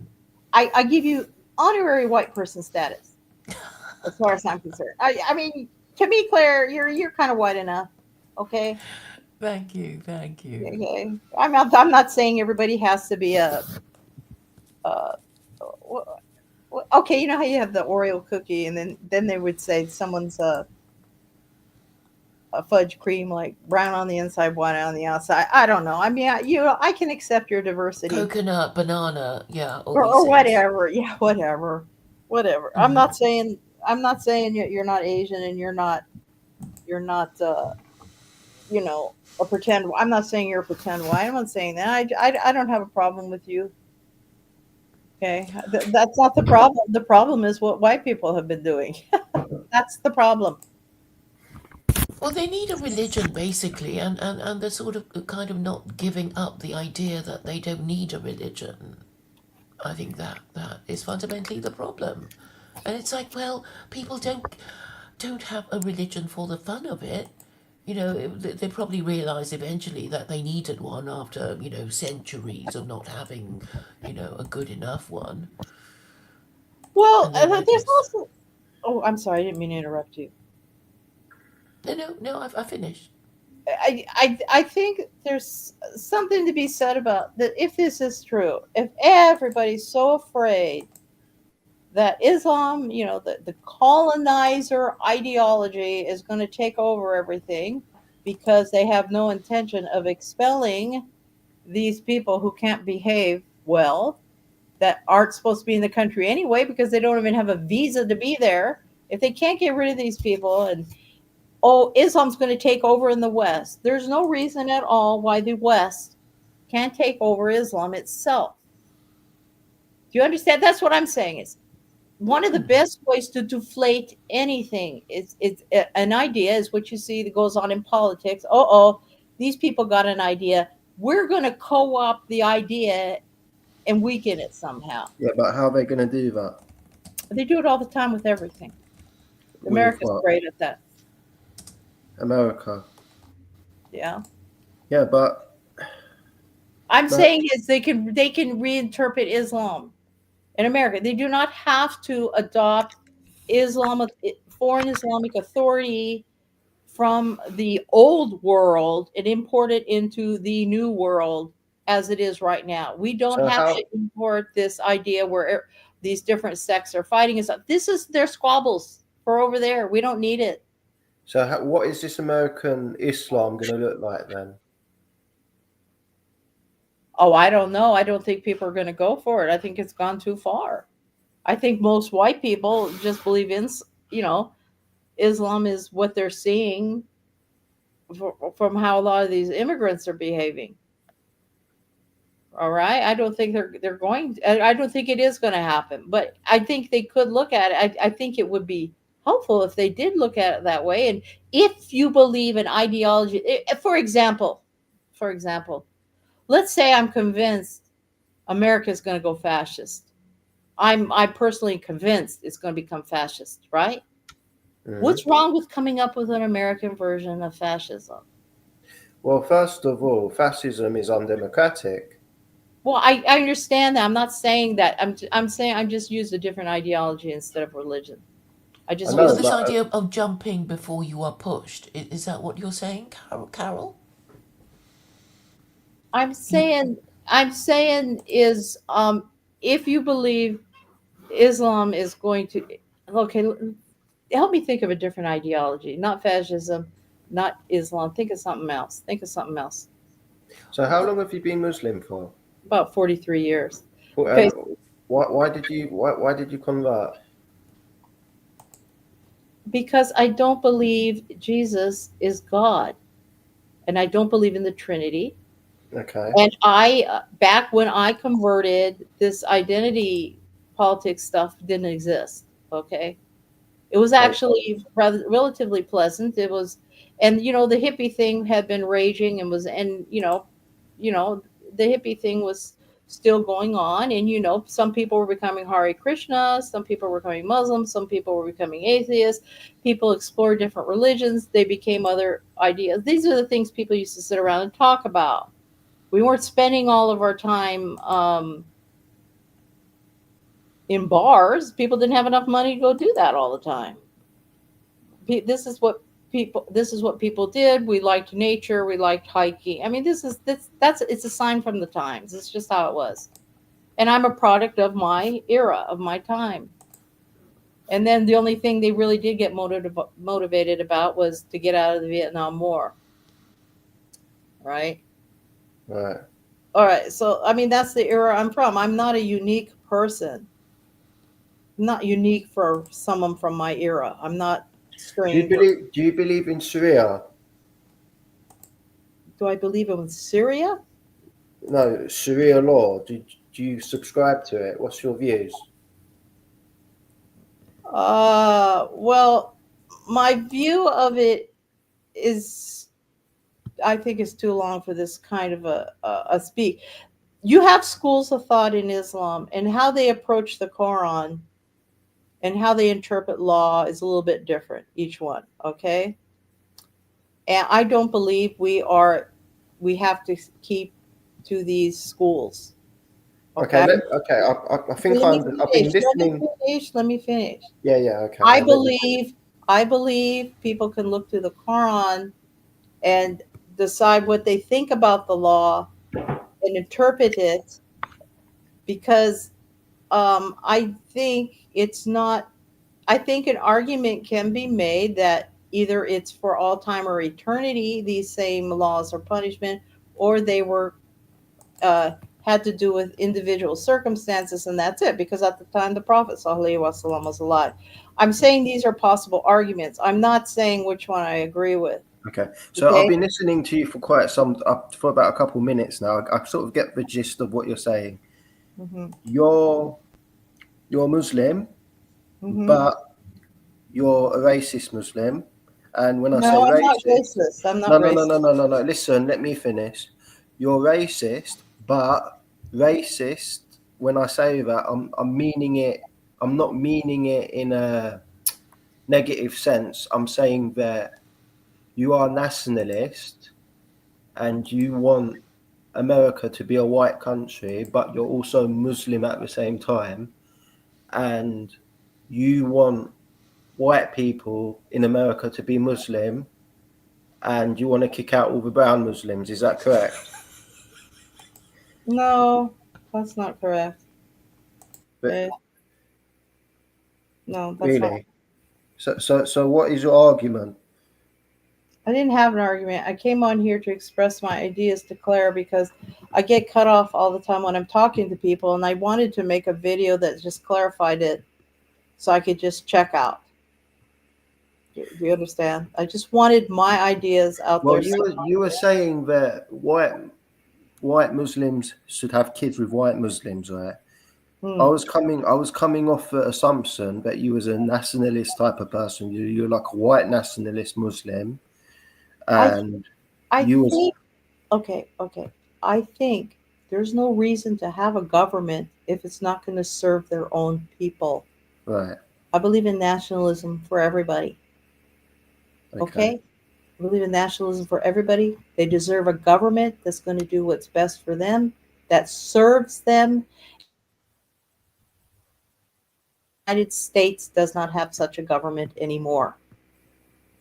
Okay? That's what I believe. I believe Muslims, the brown Muslims, need to understand how angry white Muslims have become over this horrible, horrible anti white deluge that has come into their countries. They need to understand that Muslims themselves, the white Muslims, don't like it. But guess what? They don't care what white Muslims think about anything. So I am telling white Muslims, form your own institutions, cut it with these foreign authority masjids, Hmm. and create your own Muslim community and help white people at the same time, which would be having more white kids at So this you time. so you're a white nationalist then? I say I am, but the white nationalists say I'm a race traitor. I mean, you can't win here. You just can't win. Okay. Okay, I am not a white supremacist. I don't believe that. I am a Muslim. Muslim doesn't believe in racial supremacy, but I do believe that it's fully open to the idea of racial preference. And I prefer, myself personally, I would prefer to live around a bunch of white people. I would Okay. prefer that. I think the problem here is that because the West is Christian, when Western people convert to Islam, what happens is there's not enough white Muslims. They're usually very sparse in population. So what they end up doing is marrying people outside of their race because they can't find somebody of their own race to marry who is of the Sure, same faith. sure. Sure. Mhm. Yeah, that sounds about right. I don't see any. I don't see. I don't think I should have been childless because I couldn't find a white Muslim guy. And another thing is that when you look, it's like it's hard to explain, but because you're from a Christian background, yeah, I'm guessing you're from a Christian background. Hmm. It's a bit. it's a bit unusual for somebody from a Christian background to suddenly become Muslim. It's like me. I'm from a Muslim background, yeah, but I can never imagine myself or anybody from my family going over to Christianity, because usually it's only a one-way street. There's only a one-way pipeline, and that's from religion to atheism. I've noticed the people who become Christian to Muslim, Muslim to Christian, it's a very rare occurrence. It's usually they start off with religion that their family is, and then they slowly become atheist or vice versa. Now, talking about culture and nationality, for example, like, I'm going to say this, right? I've been thinking about this with like a country like England. England's a Christian country, right? So it's been no, let's use a better example. Let's use the Greeks. The Greeks are Orthodox Christian, right? So it's a Yes. part of their constitution. It's a part of their identity. Christianity, they've made it into the national fabric. It's a part of who they are. Even if they don't believe in the religion, even if they're an atheist, they still realise that it's a part of their culture. The same thing can be said about the Turks. The Turks are Muslim, whether they like it or not. It's a Muslim civilization. When Western people become Muslim, it's kind of looked down upon, I would say, from both sides, from actual Muslims and from actual people who come from the community, because in a way, it's like they've become like a traitor. I think in the eyes of the people, that's what I see, and I think that religion shouldn't be that way. I think you should be a part of whatever religion that you believe is the truth, because I think that's how the world should be. But unfortunately, it's not that way entirely. And the reason why I think that is because people have doubts. I don't think the governments and the king who use these religions for their own strategic interests, I don't think they actually believed in it in order to make it the state religion. They thought it of a unifying factor to unify the people and to control them better. That's what I personally think. But if you look at all religions, and I was one of those people, I will just, like, I was for Sharia, for example. I thought, like, I'm not saying that I'm not Muslim. I'm saying that I'm still Muslim, but at the same time, I'm a bit more open-minded, because I'm looking at Christianity, I'm looking at Hinduism, I'm looking at all these other religions. You could say that I'm a little bit of a perennialist. I think that there's a lot of truth to be said in all of these different religions, and depending on where you're born in the world and what your family is, I think that you should be the best person that you can possibly be. And that doesn't necessarily mean that you have to go up and down on a prayer mat 5 times a day. Obviously, that's good. But if you're not a good person, what use is that? That's not really going to serve you. Does that make sense? So all in all, it's a very complicated topic. And if I carry on talking, I'm going to be talking for hours and hours and hours about this. But just, I don't know, just be the best person that you can possibly be. Be true to yourself, actually. Not just be a good person. Be true to yourself. And like, there's this thing, and the things in the religion that don't sit well with you, personally speaking, that don't really make sense to you. And like, there's many hadith in Islam that I've heard stories that apparently the Prophet didn't want hadith to be written, but they wrote the hadith anyway. There's a lot of people who are out there who believe that. Whether or not you believe that's the truth or not, if you believe in the Sunnah or not, that's entirely up to you. Yeah, but we don't know the entire truth. We weren't there, and I believe that religion, it doesn't have to be completely true or completely false. It doesn't have to be in line with science and all this, and it has to be accurate. It has to be indeed. I think that faith is something that's personal to the person, and yeah, that's pretty much it. And the last thing that I want to add is Yeah, just be who you want to be, really, and that's all I want to say. Well, okay, I get that, but I just want to say I don't have a problem with being Muslim. Hmm.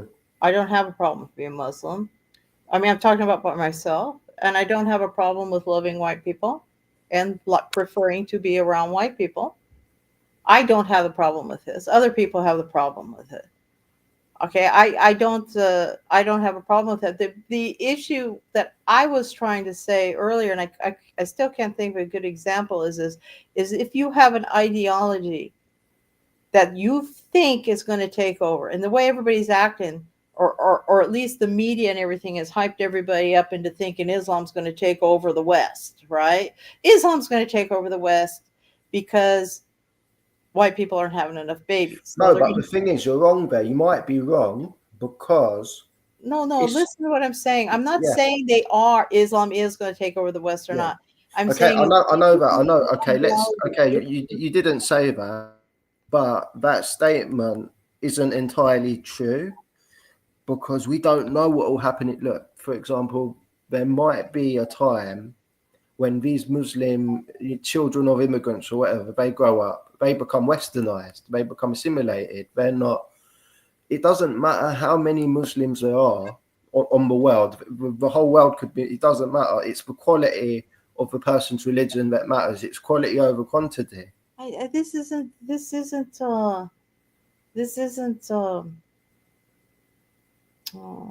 yeah, I understand what you're trying to say. Okay, Hmm. but what I'm saying is that we're talking on a political level now. We're talking on a political ideology, running government, being in a country. If it's true, if it's true, Islam is going to take over Europe.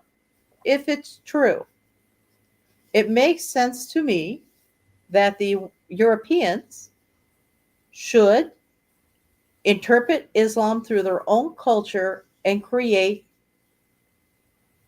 that experience of Islam that they create that's inspired by Islam, not adopting the foreign view and shoving it on top of themselves. They need to reflect Islam through themselves, and that would save Western civilization. It will not save Western civilization to adopt the foreign Muslim authority and have them all start LARPing around like they're from a foreign culture and adopting forms of behavior that are just not necessary in the West. Okay, that's great. I agree with you. But Okay. before I make my rebuttal to that, I just want to say there was one last thing that I wanted to say previously in my monologue is that religion doesn't have to be factual. That's the point that I was getting at. It doesn't have to be. You don't have to be 100% convinced. Religion, when you're afraid, when there's pestilence, when you're in a very, very dire state, when you're very depressed, when things are happening that you can't control, yeah, human beings tend to sort of ask help from a high creator. So, yeah, so that's what I wanted to say. Now, back to a point. Yes, I understand what you're talking about. I can't judge anyone because that's their choice what they want to do. Many converts pretend like they're an Arab. They dress like an Arab. They talk like an Arab. And to be honest with you, it is kind of cringe from my perspective because, like, when you go to Pakistan, they're Muslim, but they're like Muslim Pakistani. When you go to Bosnia, they're just like normal European Muslims. But so these converts who think that the more Arab you are, the more Muslim you are, these funny sort of dresses that you have to wear, like dressing like a Bedouin or something like that, makes you more Muslim. It doesn't. It's what in the heart that matters the most. I agree with you. Well, you're bringing up other stuff. The white Muslims need to just stay out of these masjids.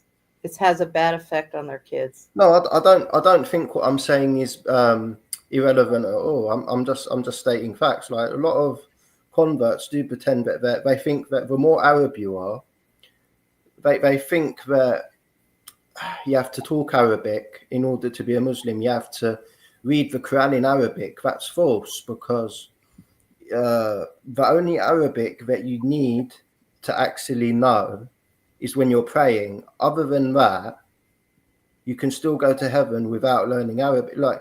Like they say that when you read the Quran in Arabic, it has more meaning because that's original translation. That's when you translate a language to another language, it muddles things up a bit. Yeah, it's not pure. I get that, but the thing is, Arabic isn't essential to be a Muslim. I'm just going to put that out there. Continue.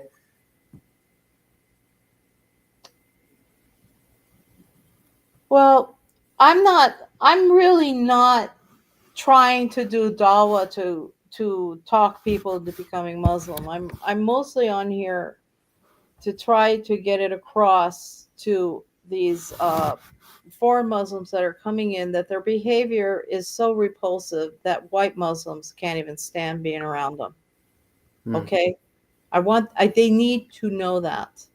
And they just will not accept that. And, it just turns into, you guys aren't really Muslim. You don't know what you're talking about. I want Western civilization to come out on top. I want white people to continue on into the future.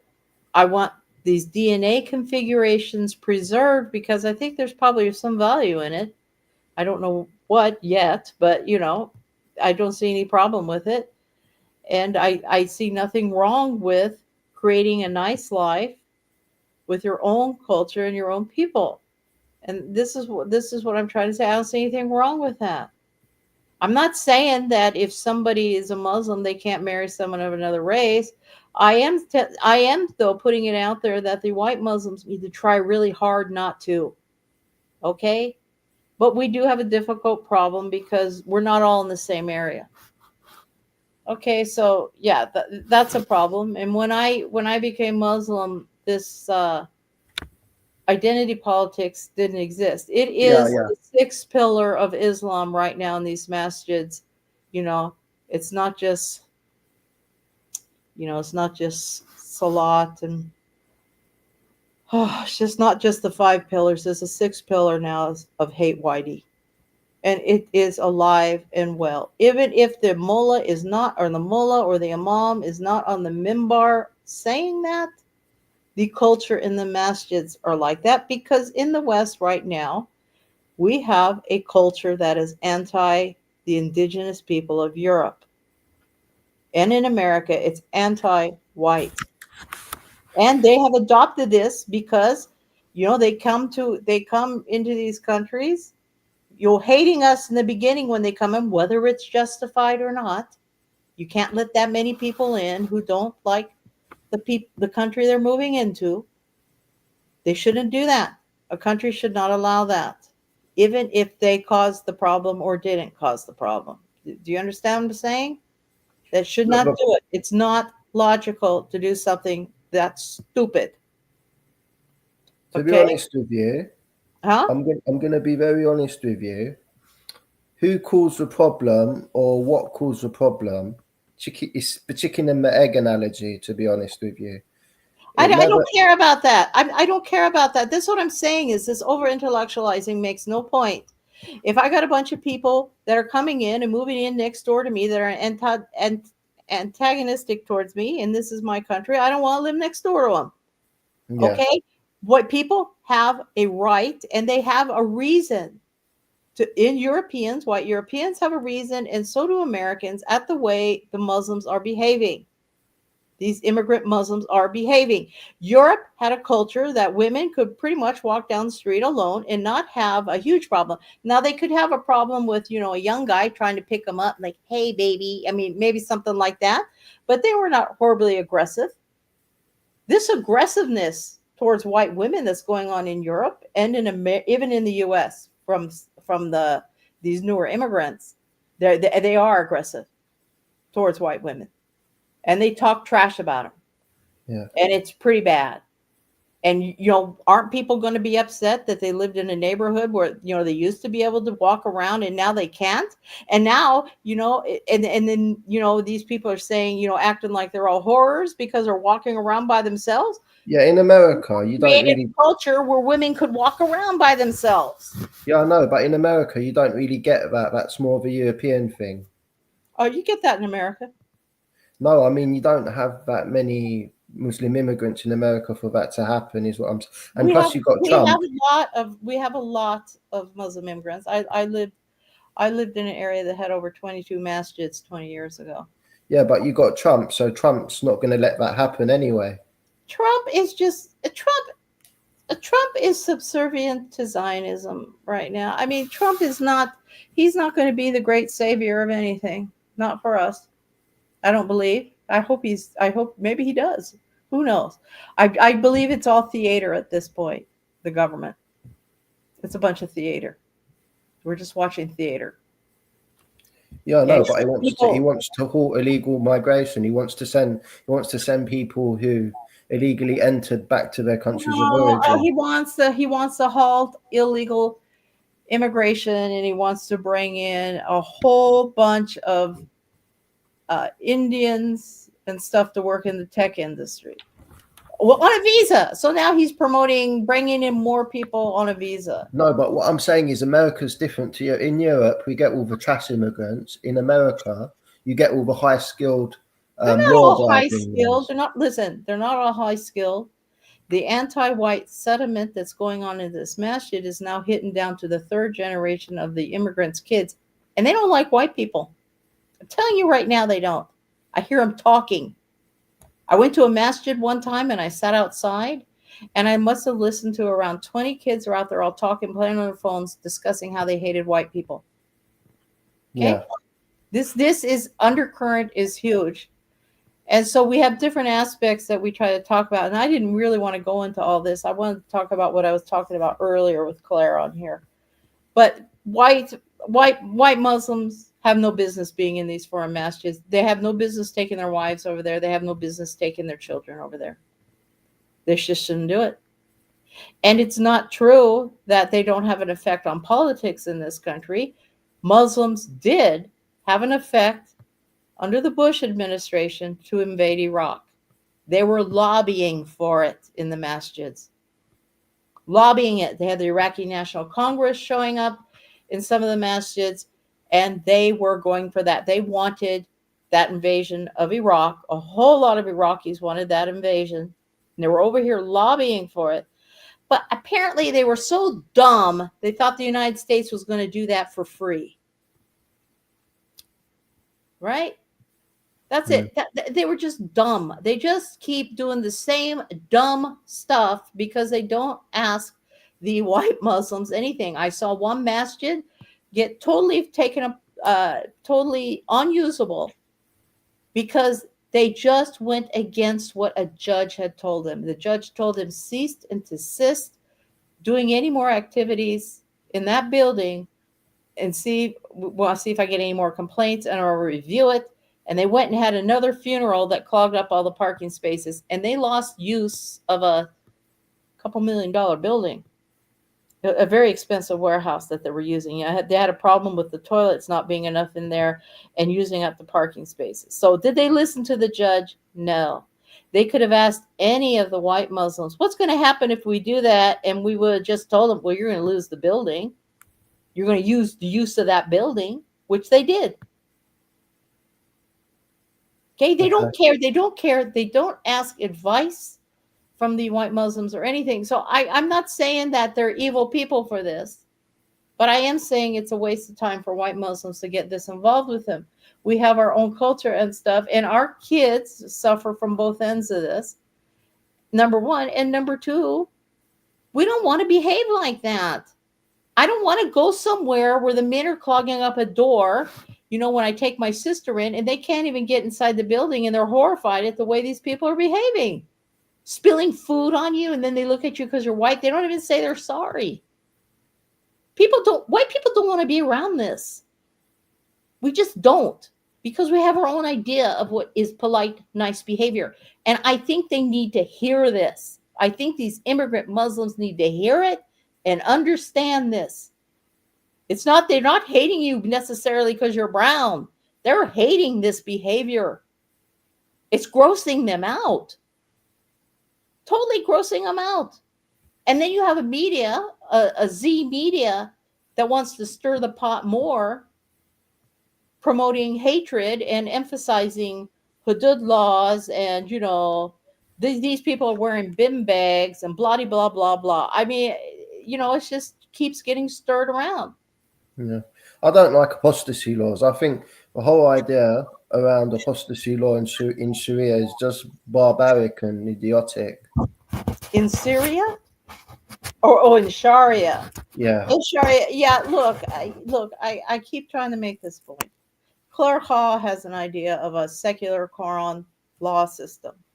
I don't agree with her interpretation of it. I find that some aspects of it to be extremely ugly in interpretation. Okay? But people can interpret a religious text. They can. They certainly can do it in the West. And the Western people who become Muslim do not need permission from anybody in any of these Muslim countries about how they're going to interpret and teach Islam and how they're going to use it to improve their own country. Okay? And I'm trying to make that point very clear. You don't have to agree with Claire Hall's idea. I don't. I like to see a better idea. Yeah, but there's no. I'm going to ask permission from a bunch of. It's a waste of time. It's a waste of time because it's just mucking about. It's never going to happen. It's like what you said before, talking about ideas. It's never going to happen. Talking about ideas isn't going to make a white baby. That's what I'm saying. I can't imagine. That's not going out, courting a woman and getting married, to sit on the couch, smoke a bong, and intellectualize about the Z problem and this other stuff. You're just not going to get anywhere with it, because the problem is there's not enough white people right now. And I want to see an increase in white people, and more of an increase the next generation. We are dying out.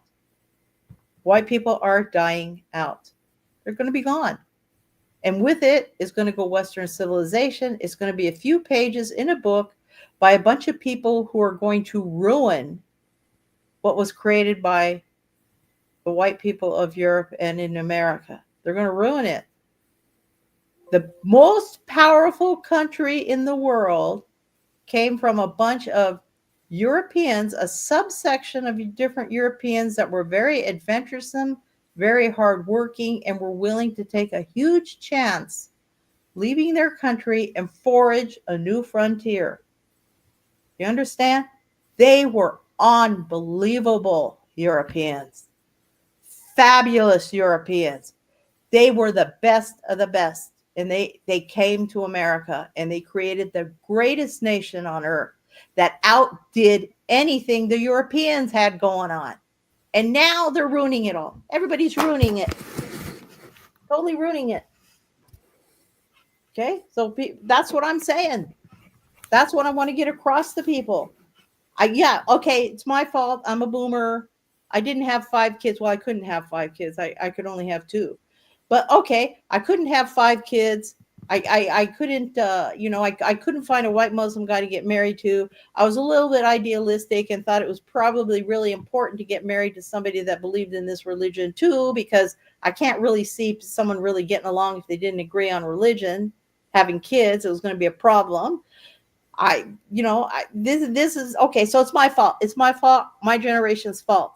I'm asking these younger people, get off the couch and help yourselves, because that is what our heritage was about.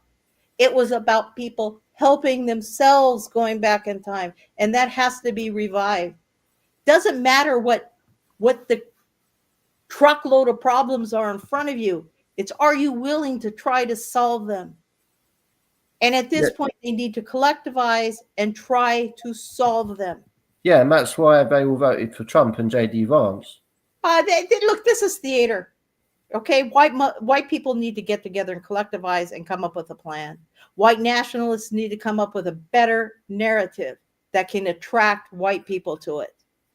Okay, white Muslims need to create a white Muslim culture. They can't do that LARPing around in a foreign masjid.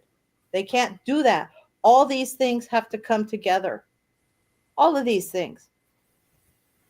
Because Islam is the only religion that still has people having kids. No, not necessarily. Yes, Did you know that is necessarily. I'm in the United States. It's the Muslims that are having more kids, and in Europe, Muslims, they have a higher birth rate, and they're letting so many of these immigrants in. Okay, well, I'm sorry. This is an ugly form of Islam that's coming in. If this is how the men behave, and this is how the women behave, you cannot have women in the West staying this isolated in their homes. Okay, they need to be able to function in society. Now, that's a sort of a different problem or a different aspect of it. So the problem isn't whether or not they're wearing niqab.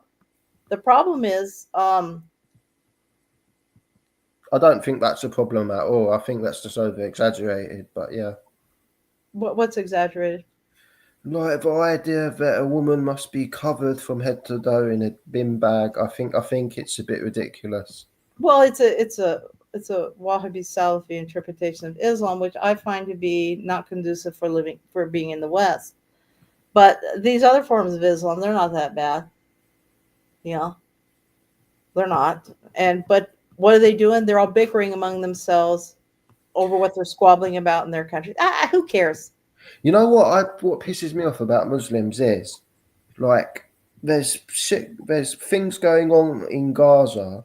Muslims are in the Stone Age. They can't, there's no proper sort of Muslim leadership, no forward thinkers. How are we gonna compete with the West type thinkers? And all the Muslims can do is bicker amongst themselves over stupid, unimportant shit like where does your navel go? Should you have a moustache? Should you have a beard?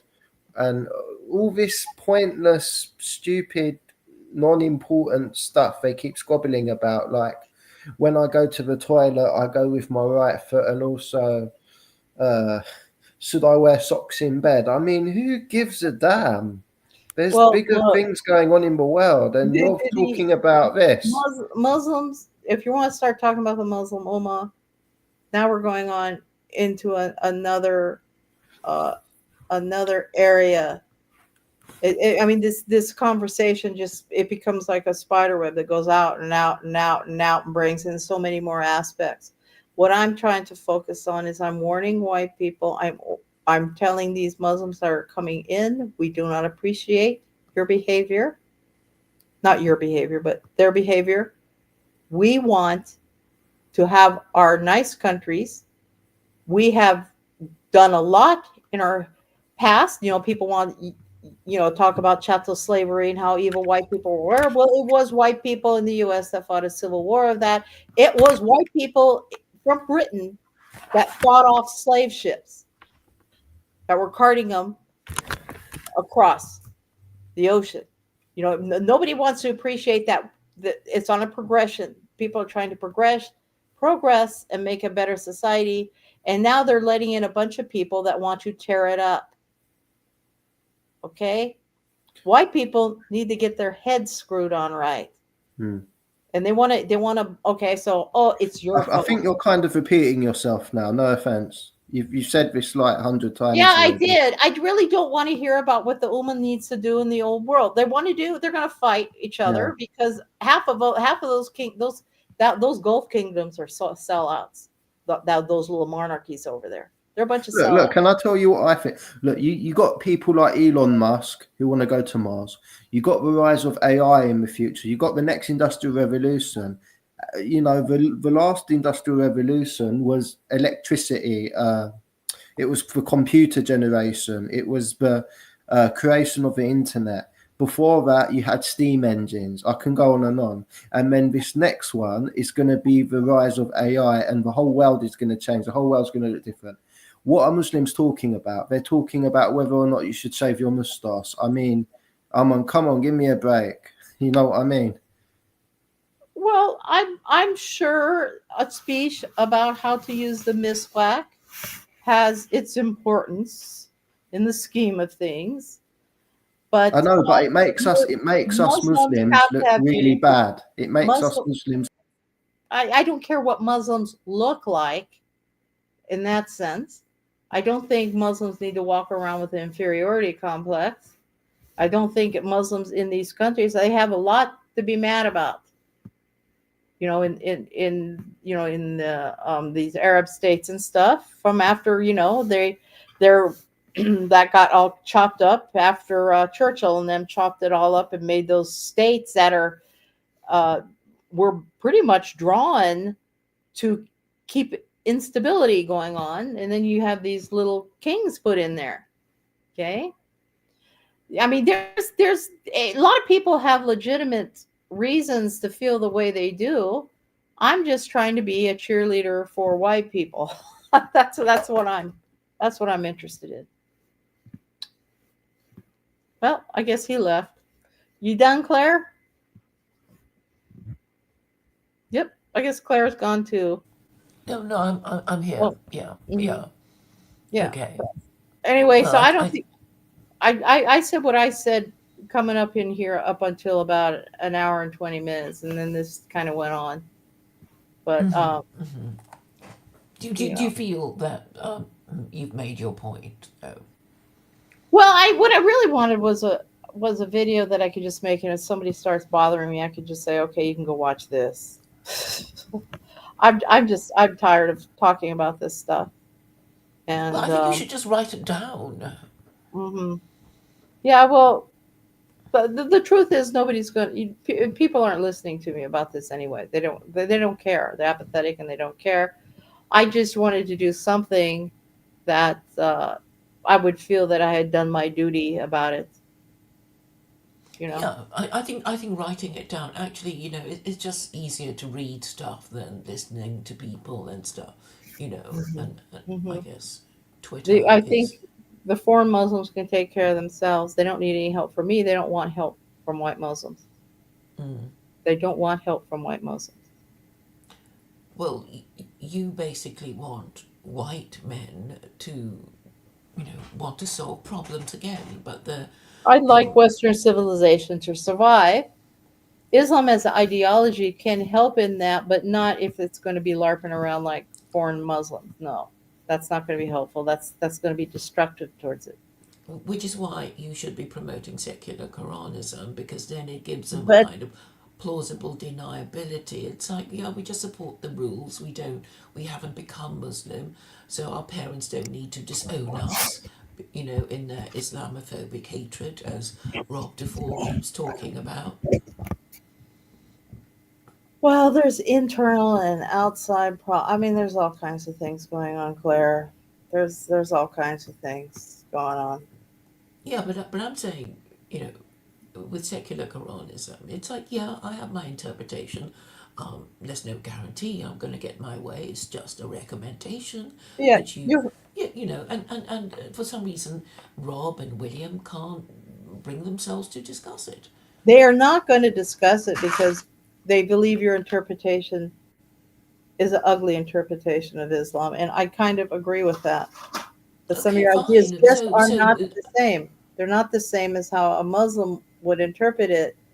But that doesn't mean the basic idea is bad, and I think it makes sense. White Muslims need to create their own school of thought. It's gone down to that point. so which interpretation do they find most offensive? Well, your prostitution thing, Claire. Oh, that one. Okay, well, That one, and you know, and you can't. I don't think you can really do the Hudud laws to that extent on a bunch of people who aren't Muslim. These sort of things. My whole thing about this is, um, we're looking at the ideas of what can help America, because America should be the greatest nation again, but it should be a moral nation.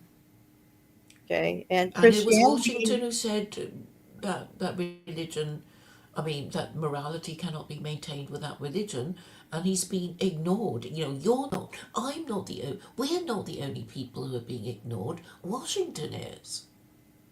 Well, and I he's was the when I was father in of America. I told you when I was in junior high, my conclusion was that the idea of democracy and all of this stuff really works with people who also follow religion. I don't know if it matters so much which religion it was, but that It's also just followed. principled people. Yes, that but they followed had a religion, but the state didn't have to decide what it was. Okay, Which is that was which is my. why And everybody had a religion back when I was growing up, except when they decided to go atheist or switch. They switched religions a lot. well, I mean, the thing is that I think how the Sharia is meant to be um, imposed is for all the you know all the rules to be enforced and say okay you know don't do it if you don't believe it, but for all the other ones that affect us with regard to not murdering and not stealing and not committing sexual immorality, Muslim or non-Muslim, you have to follow it. Yeah. But other things, it's like okay, inheritance laws. Well, if you don't want to be Muslim, then you'll have to make your other arrangements. Well, so you want a As long pluralistic as legal there's an system. alternative. You want a pluralistic legal system. Yeah, Well, yeah, these things. This just turns into people switching religions for material gain. that's fine. So, That's fine because eventually, that they'll see the benefit of it, and then you'll be able to say on paper that America's a Muslim majority country now. Eventually that will happen when you know how many people even think about their religion. It's just something they inherited from their parents, or that if they change it, it's because they want to marry somebody of a different religion. I don't think that's true. I know in the United States, what is their I think a lot of women do think about religion. It may not be in style anymore. It was definitely in style when I was growing up to think about religion. Yeah, Yeah. that's what hippies did mostly. They were talking about ideas, new ideas, a way to get out of this view they didn't like. Well, I mean, you could say it's a kind of a moral exercise. You've got these five world religions. Is there obviously a best religion out of all five of them? And I'm saying yes, yes, there is an obvious choice, and I don't know why more people won't make it. I mean, obviously, I understand that you know if we reject the religion of mum and dad, they're going to get offended, right? And there may be, as Rob Dufour keeps pointing out, implications in bequests and inheritances. So, okay, we understand, it's not a good move politically for us to reject the religion of our parents. But let us imagine that we're orphans and we have a country to run. And that country that we have to run needs a religion. What religion is it going to be? And I think if you make that decision using those parameters, the answer must be clear, would be clear. And there's only one, it's like you're not going to choose Hinduism or Buddhism, are you? Or Judaism. And Christianity is kaput. There's only one, rational and moral choice left. Well, And I get what you're saying. I I know chose people won't make the Islam. leap. They won't make the leap because of all these. Oh, my friends are going to reject me, my parents and family, Well, and I don't think. Well, when I converted, one didn't realize that price was going to be paid. you kind of told me a story about what your father said to you, and yeah, and you knew he didn't approve. But anyway, you made your choice because He you, didn't you care. He didn't care what my religion was. He didn't think I should look like a foreigner in my own country. He yeah, and you didn't think I treated should like live or look like a foreigner in my own country. That's what he found offensive. But my dad also found hippie clothing offensive. He was from an era where, ladies dressed like ladies, and they didn't, you know, they just weren't. I mean, men wore But the suits thing when they was, went outside. They didn't wear jogging. I mean, it was just different, and he saw conservative behavior as the norm, and that's what people should do. I mean, and that was and his idea. yeah, and what Stephen was saying to you earlier was that he he said he didn't see why you couldn't just pretend to believe in the Trinity, Well, and I can't sit in a church and listen to that very long. yes, exactly. So you had strong feelings, and you were being true to them, and this was what Levent was saying earlier to you, that as long as you're true to yourself, and basically at some level we have to listen to the promptings of our hearts and the sound conclusions we have come to as a result of trying to solve some problem, and and I think religion is there to help us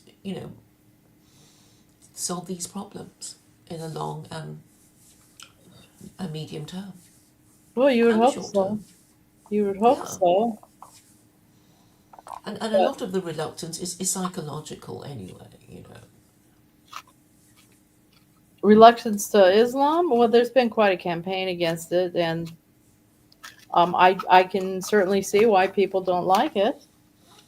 Yeah, because okay, of the media narrative behind it, like, oh, they're terrorists, grooming gangs and all kinds of things, and the thing is, out of all the groups of immigrants, it is safest to hate Muslims because they are, different. They don't fit in. They have their principles, and they're annoying because they won't give up their principles. And Well, you're going to have to scapegoat somebody in all these countries. All right. So, but the Muslims made it awfully easy to be scapegoated because their behavior is so obnoxious. Okay. I'm not saying all Muslims, but a good number of them, their behavior is so obnoxious. So that was an easy group to pick for in England to scapegoat. In California, the Mexicans are scapegoated a lot.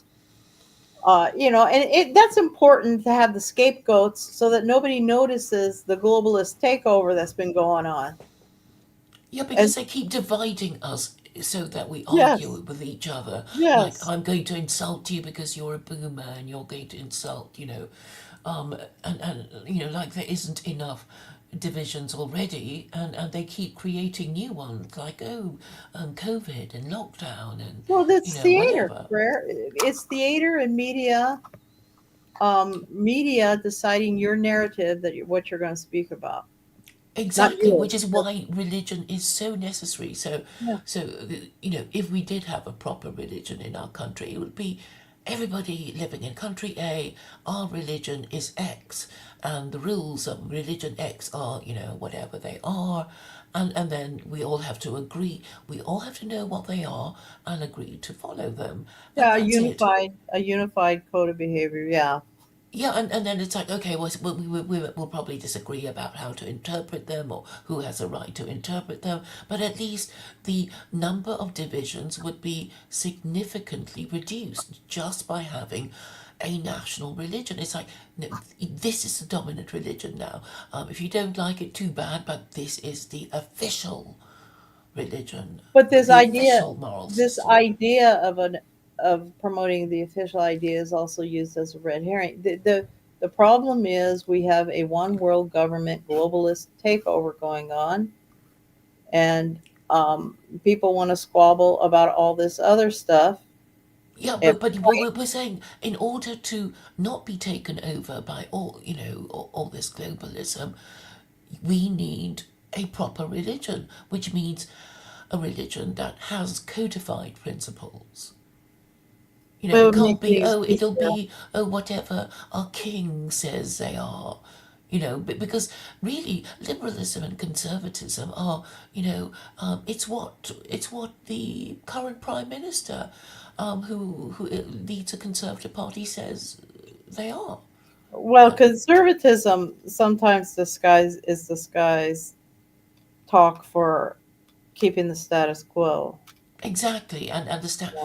and the status quo may be a bad thing, such as gay marriage and transgenderism, and they deliberately confuse us because they don't really want us to ask too many questions.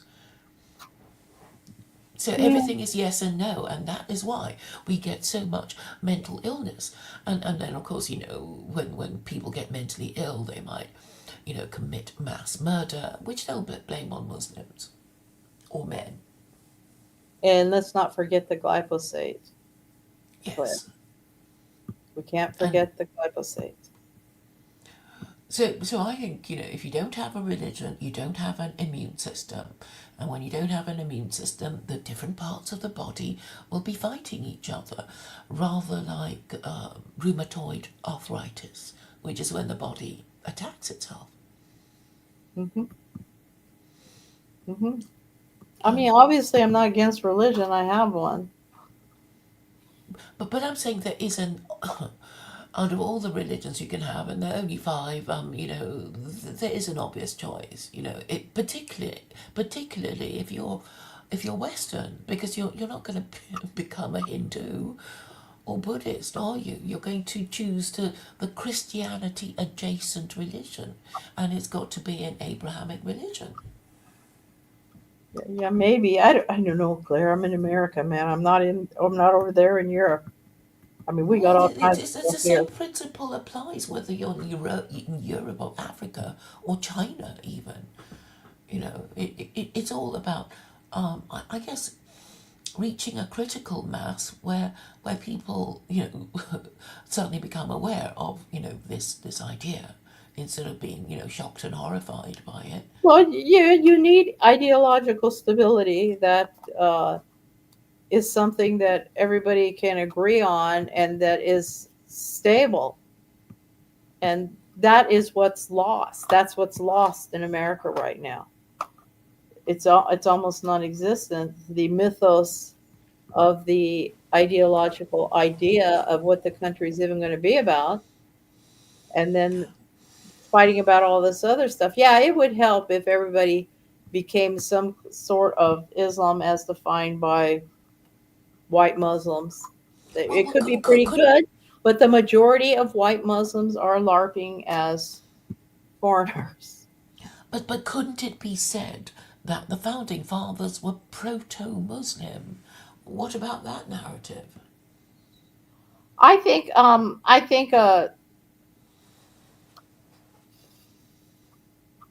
you could talk like that. I don't believe Jefferson was a proto-Muslim though.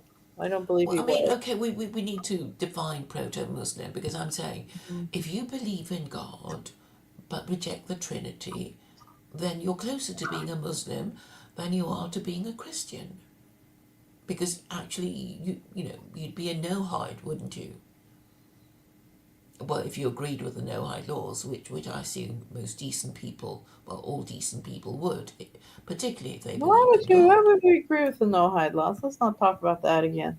No, I don't agree with the no hide laws. I would think it's much better to live under uh, Sharia law than living under I'm no not. hide law. I think you misunderstand me. I don't want to live under the no hide laws because the first two no hide laws actually offend against the First Amendment. But Hmm. what I like about the no hide laws is that you can get rabbis, even if they refuse. You can say, well, you should be ranking the four Gentile religions to see which is most no hide and which is least.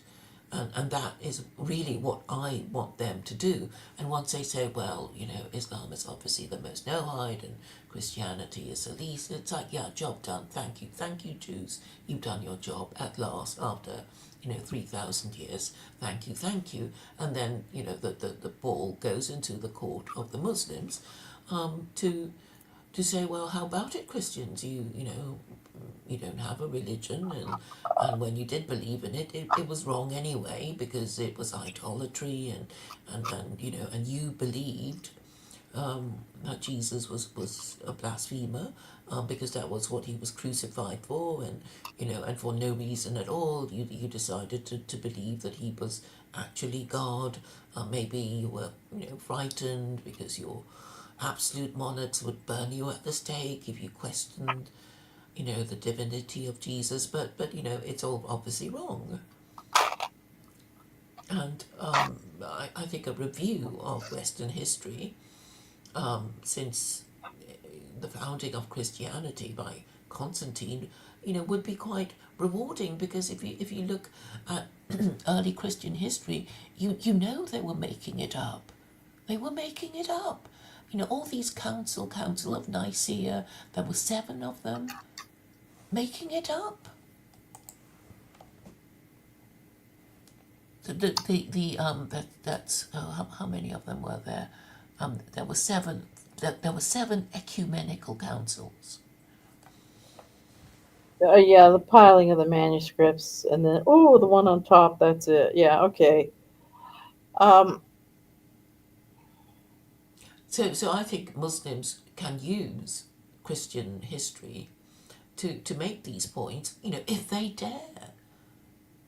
You know, rather than go the Trinity and stuff, maybe they should just say, look, it's obvious from your own historical records you were making it up. And what a tangled web we weave when first we practice to deceive. Which is what they've done. Now that's why it's so complicated and nobody, really understands. They make it complicated on purpose. So they can say, you're stupid because you don't understand. well, Claire, the oligarchy's gonna do its thing, no matter what religion's being tooted, and people just need to understand that the workers outnumber these people, and the workers need to collectivize, and if they can't do religion. I mean, they need to maybe have the moral standards and stuff, and they need to unionize, and they need to quit letting this economy do what it does. And if they have a religion and they think it's their god-given job to do something about it, that would be useful. Well, Okay. yeah, so it goes back to Washington. I know you don't like him, but he did say all those things, all those years ago, and he's being ignored too. No, You no, I know, didn't say I didn't like Washington. I said you preferred Jefferson, I I and you I didn't agree with the one-party state thing. well, I don't think when they're saying one party state, they were talking about uh, like Republicans and Democrats. I don't think they meant that. I think they were actually talking about the splitting up of America. There was about 3 times when America almost split up in the early days into different countries. Yeah, but I think he also meant actual political parties, and the split did happen, and was exacerbated by the 1812 war. But it was So also inevitable. It was also inevitable too. Like I don't think Jefferson really liked it, but it was something that just ended up they were yeah, going to but have you to. don't need, but you don't want to correct it. I mean that you know you still don't want to correct it because you think that it will be the end of. No, the thing is, what they're doing now is they only pretend to consult us. They only pretend. And if we get, say the wrong thing, if we ask for the wrong thing, we don't get it. It's You know, theater, Claire. It's all exactly. theater. So all that is required. It's like, okay, they're not going to, that they're going to gerrymander and they're going to rig the vote. It's like, okay, so we have to trust you, and then but can you be trusted? That is a dialogue that needs to happen, right? Because We have to trust at some you. point Can we we have to trust you? trust them We because we have haven't to got the trust time. you. We have to trust you. Can we trust you? Okay, right. That is a conversation that needs to be had. Okay, well, I don't have a problem with that conversation. I have a problem with the conversation that involves asking the elites and pushing it up and asking them. They're not going to do anything for us. Okay, Period. but I mean, the people at the bottom are just as corrupt, and you seem to think that the people at the bottom are somehow better. No, they are even more corrupt. They pretend not to understand things so they don't have to deal with it. And Don't they do? you have been dealing with them all this time. I think But the you give them a free workers pass. can mobilize. I think the workers can mobilize and Who? throw Where? off Yeah, have you met any? There's no because manufacturing base, no, there's not and the because it's men just are not. gutless. Well, Claire, I don't know. I can't solve all this. But Okay, but I don't. I'm telling you, I'm not begging to some globalist class of people to do something for me. I'm I'm not going not. I'm just saying. They have. We have to make our grievances known, and we also have to understand their position, and the only way to do that is to talk to them, address them, and say they need to listen, and And the only because thing the they've people ever at the listened bottom to, are stupid and corrupt the only and thing weak they've and ever, gutless. the only thing they've ever listened to in America has been labor unions. That's Okay, it. but They don't if you haven't listen got a to me. manufacturing base, if you haven't even got men who want to act like men, then I guess it's all over. But at least That's an say what the uphill problem battle. Yeah, is. it's an uphill battle. I don't know what everyone's going to do. I don't know what Yeah, they're yeah. going I to mean, do. all I'm saying is we make the arguments. They may be rejected. They may not initially be understood, but we have to make the arguments. So I'm quite happy to say, well, slavery, prostitution, they're institutions. They haven't been explicitly forbidden by either the Bible or the Quran. So I guess it's allowed. Well, Let's yes, have but a conversation about that, even though, a lot of people won't feel comfortable about, being wrong for all these well, the centuries. Muslims aren't going to agree to that because we don't, and they're Muslims Yeah, I do know not. because they're stupid. They're No, stupid. because That's they why do not they interpret those ayahs the way you yeah, are, I know. and That we that's why believe it's against our that's why. morals to promote prostitution. So we're not going to do that. Okay, I Okay, and know. that's where the strength of religion comes in, is because you have your lines of what you will not promote in society. And as Yeah, they're Muslim, not taking it literally, though, are they? yes, they're taking it Because literally. there is a verse that says, "Do not No, it don't. allow." Don't start that up again. Everybody's told you. William has. I have. Everyone has Yeah, told you. I don't respect their opinions because they are I don't expect intellectual to read of it. mediocrities. Nobody. But Yeah, I know, but I'll keep but saying it I just respect to be mine. different from them. And their stupid interpretation hasn't got them anywhere because their caliphate failed exactly 100 years ago. Well, So obviously they were interpreting it incorrectly. So they have no moral or intellectual authority to tell us anything because their interpretation failed them and they still want to stick to that's great. their stupid old interpretations. The Muslims failed because they broke unity. Okay, that's Yeah, all. yeah, It they, doesn't they, they, have they to do with break. their interpretation of prostitution. They broke unity. That's it. Yeah, and the four wise Max rule of the Ottoman Emperor. I mean, all kinds of things they broke. And that's why a fresh interpretation is needed.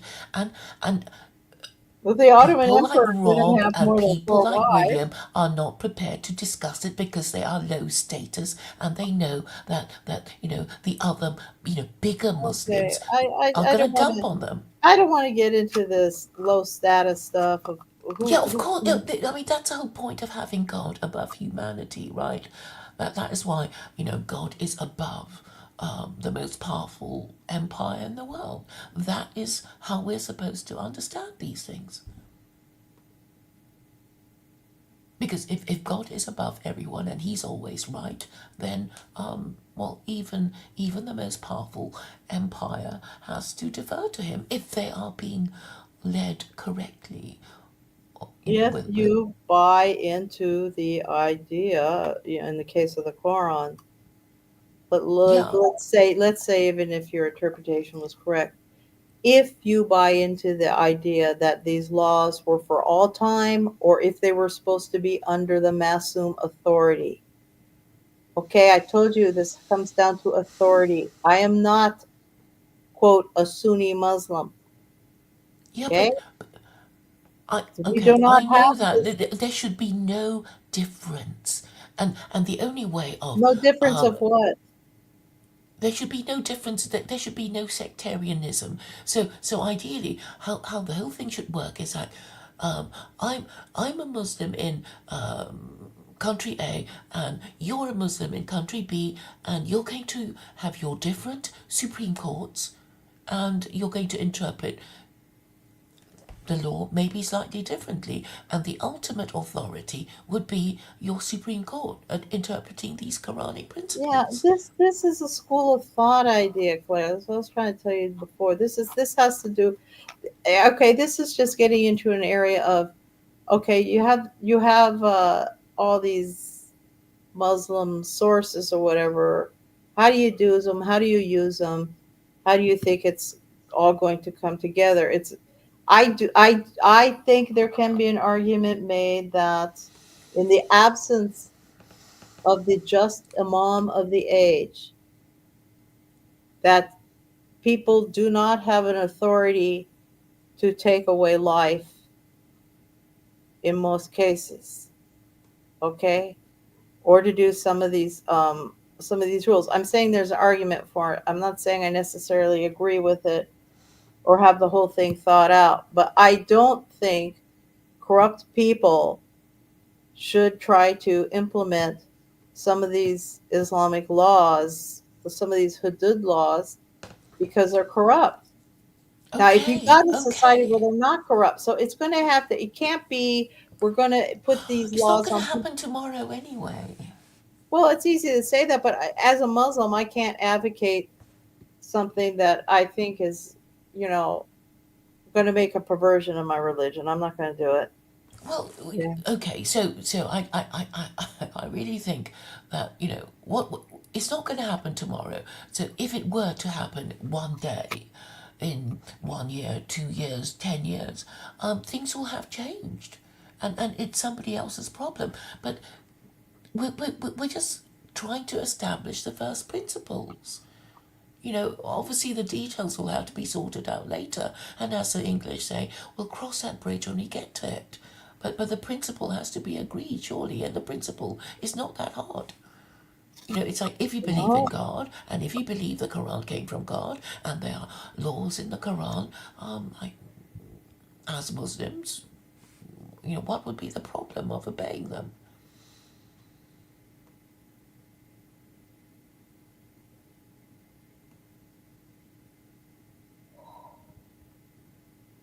I mean, it's not going to happen, tomorrow. Like, oh, the Supreme Court of the United States suddenly has, a whole bunch of Sharia stuff that it's never even, to even considered to decide. Of course, it's not going to be like that. It's not going to happen tomorrow. So I don't know what you're worried about. I have my moral code, and some of your ideas are past it, and I cannot agree with them. That's the problem you're running into. Yeah, It's yeah, not but the the thing is, idea that we're going to have, we're going to have interpret Sharia law for themselves. The problem is they're not, Muslims are not going to agree to some of your ideas, and then they get stuck on that. yeah, but that's because they're stupid. But because really, you can agree on the principle and then fight about the interpretation later when you're actually there and you're Well, fighting then over what the, you're the saying is, Supreme Court will appointments. you agree? So you're saying is that you want to have some type of Sharia law Well, I or have to. Yes. Well, okay. So obviously, you want for it to be Sharia law, implemented. you want Sharia law, you want an interpretation of Sharia law that the people come up with. I told you it's a Havarij idea. That's a Havarij idea. The community interprets the implementation and interpretation of Islam. That is a Havarij idea. Well, Okay, now you're going to it's the talk to a Supreme bunch of Court. Sunnis and Shias. None of them are going to ever agree with you. Okay, because they don't So have the that. I told Supreme Court is the Supreme Court community. the Supreme Court. Okay, your idea is a Havarij idea of the community deciding and interpreting the religion and holding the government officials on a very, very, very strict interpretation of moral behavior and people. I mean, there were some problems with the Havari stuff. It's hard to find out everything about them, but Well, this I was think they this just was got a bad press because the ruling classes, thought, oh, the peasants should be, well. It telling us also how to interpret it the also Quran. it also self-constructed, kind of imploded on itself because their leaders they had in, you know, people kept accusing them of corruption. There was like no end to it, right? So I mean, some of the, yeah, every political idea has its own issues and problems with it. But Okay, that's what so I keep telling you, that the issue with Muslims, if you're talking about your idea with Muslims, you're talking about an issue of authority, looking at authority. The difference between Shias and Sunnis isn't so much how they live everyday life, it's their ideas of authority. I mean, that's a yeah, big one. I'm saying it would be under the authority if it were ever implemented in America. It would be the Supreme Court. The Supreme Which Court would just. be a Havarij idea. That's what I'm telling you. That would be community based interpretation How is it of community based? Who appoints the the judiciary? people themselves. The people themselves are deciding this. Like the community, a country, that this community is going to interpret Islam itself. That was a Havarij idea. You had three Okay, people but no, fighting no. it. It's a president who chooses Supreme Court justices, right?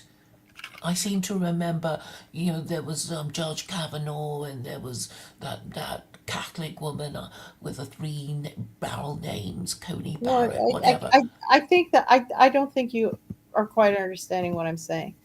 You're always going to have a problem talking to Muslims Yeah, I about. don't care about them because I'm saying they got it all wrong. I don't need their support or their approval. Okay. The people I really need would be the ruling classes.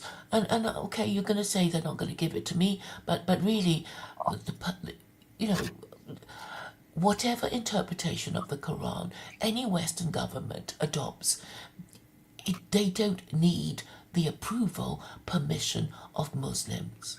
No, they They don't don't. need it. No, And they and and don't. yeah, so why can't we just promote the idea without assuming the worst? It's like, who cares what William thinks? He's Because an my intellectual mediocrity, interpretation. and he's scared. He's Astaghfirullah. I'm scared. not talking about Brother William. Okay, you're talking to me right now. I'm not a quote Sunni Muslim. Okay, so Okay, listen to me. I don't believe all these laws can be implemented in the absence of the just Imam of the age. That's why I'm not agreeing with some of this stuff. And also, I don't agree with some of your interpretations. I sorry, but cannot. it doesn't agree with, sorry, the just imam of what? Sorry, what's that about? I don't know. It's the first time I've heard of The it. Imam of the age. Okay. What's that? Okay, let Do you me mean finish. Let do you me mean finish. Khomeini? No, no, no, no. No. Shias and Sunnis have the same problem right now. Okay? You're talking about there's no caliph. All right. I'm not talking about Ismailis here, by the way, because Ismailis do have their own Imam of the age.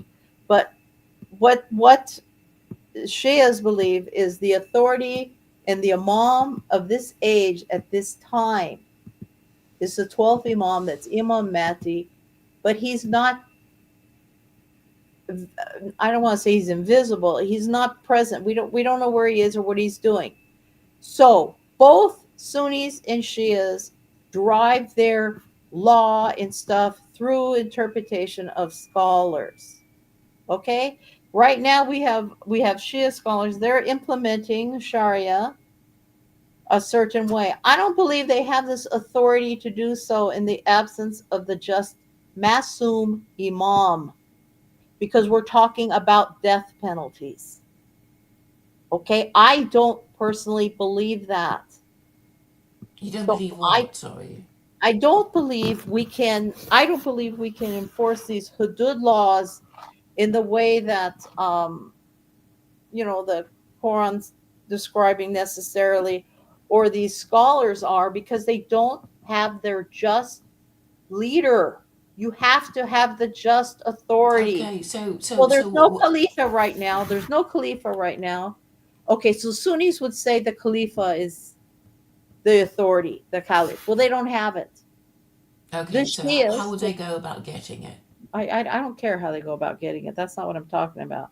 The Shias, I'm talking about 12 or Shias. Their big leader. Nobody's talking to him. Nobody knows where he is. Let's put it that way. Where is he? Sorry, that's Imam Khomeini, right? The No, supreme Imam leader. Mahdi, the 12th Imam, Hassan Askari's son. Okay, we have 12 Imams. The Shias have 12 Masum Imams. The Mahdi will come back out. We're going to have the return of Jesus. I mean, this is the end time stuff we're talking about. There was Okay, 12 Imams. that's ridiculous then. Okay, you can We think it's can't do ridiculous. anything Listen, until the listen. second I coming of understand. You can Jesus. think it's Bloody hell. ridiculous. You can think it's ridiculous. Okay, People and can okay, go take a you don't want to Quran. be executing anyone because you're a woman and you're worried that no, No, but it's the Claire, principle of the that's thing. not what I'm saying. I have never discussed my personal Islamic beliefs on the internet or anywhere else, and I'm telling you what they are right now. I will not advocate these hudud laws being implemented to the levels that the Sunni Muslims want to do them, and what the Shia Muslims are trying to do, in the absence of the just authority taking his position as the leader of the Muslims. I will not. This just authority of the Muslim, it's the Mahdi. You're talking about the Mahdi, aren't you? Yes, that's right. That's what I'm Okay. talking about. And Okay, we so you have don't these. want to do anything really until No, the I end didn't. times. I didn't say that, Claire. Okay, what did What you I'm mean saying then? is I cannot advocate anything that it does not coincide with my Okay, personal because your moral beliefs. conscience would be, oh, in case Hey, somebody. you think conscience is a joke?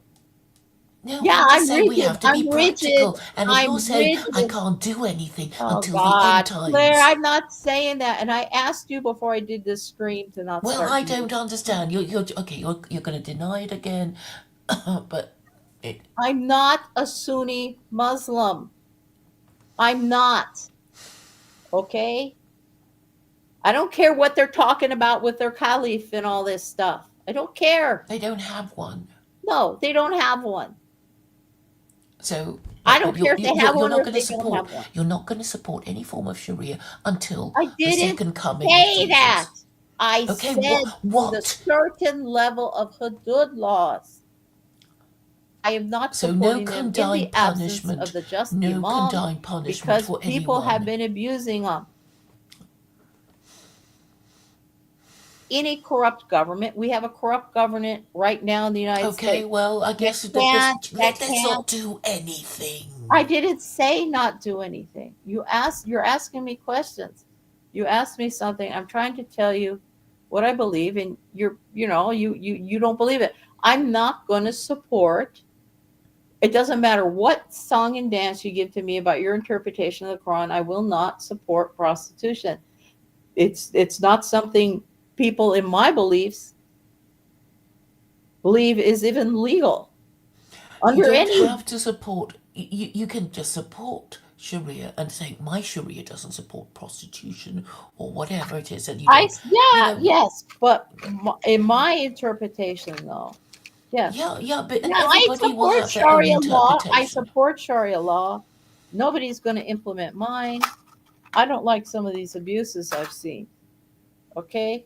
It's I don't just a like it. principle of the thing. No, it's not just the principle. The thing, the principle is I have morals and I'm not going to break them or support anything that doesn't match my morals. Do I, if you want to talk vaguely about Sharia, yeah, let's have Sharia law. That's okay. I don't have a problem with a vague, very vague. We're going to have Sharia law and figure out what it is later.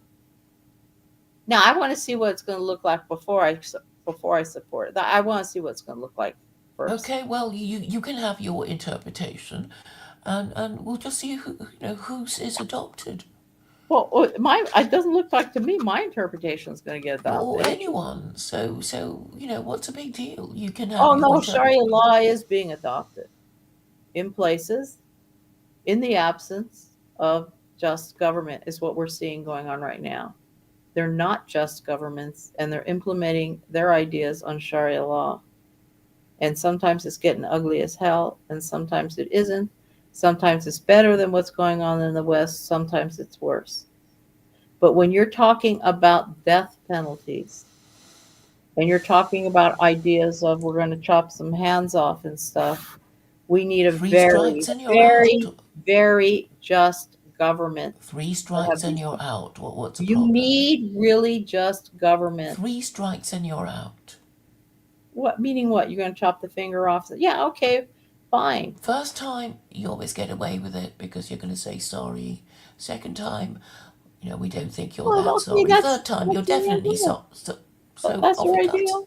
Okay, that's your idea. But I'm Okay. just saying, I'm not I promoting mean, you're, that. you're not going to be, as a woman, supporting anything It that doesn't have sounds anything to do with mean, that I'm a woman, right? Claire. This doesn't have anything to do with me It's being it's a it's woman. it's so typical of the risk averse. I don't want to say anything mean that might rock the I boat, but don't have a problem saying something mean to people. I don't have a problem. I'm talking to you right okay, now okay, and saying I'm not going to I do it. mean, I you're don't not going like to to be be supporting disgusting. anything.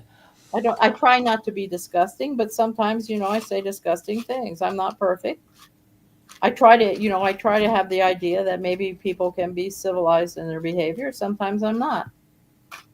Oh, Okay. that's fine, but I mean, the point is I'm that very that rigid about you my have to Islam support prayer. People the make a logic they of your make a beliefs. mistake. I am not promoting Sunni Sharia laws. I'm not going to. What about Shia ones? Not in the absence of the Imam of the age Of the because the Mahdi, corruption is until the too Mahdi big comes. everywhere. The Okay, corruption so is there's too no big. point. I mean, I don't know why you bothered, converting. If all you're going to do is Well, behave like a Claire, liberal. you know how tired I am of it, of everybody telling me I'm not really Muslim. Do you have any idea? You know how tired I am of it, everybody telling me I'm not I really can a say you're white not person. really I'm sick of Muslim. it. I don't want to listen to this bullshit anymore from you trying to tell me what I think or how I should think. Okay? I'm sick of it. I told you before I came on this stream, I have horrible stress and a horrible, horrible disaster that's going on in my personal life. And you can't respect anyone or anything beyond trying to make your streams entertaining. Ha ha, everybody. Glad you had the entertainment. I will be going off the internet. And a fuck you.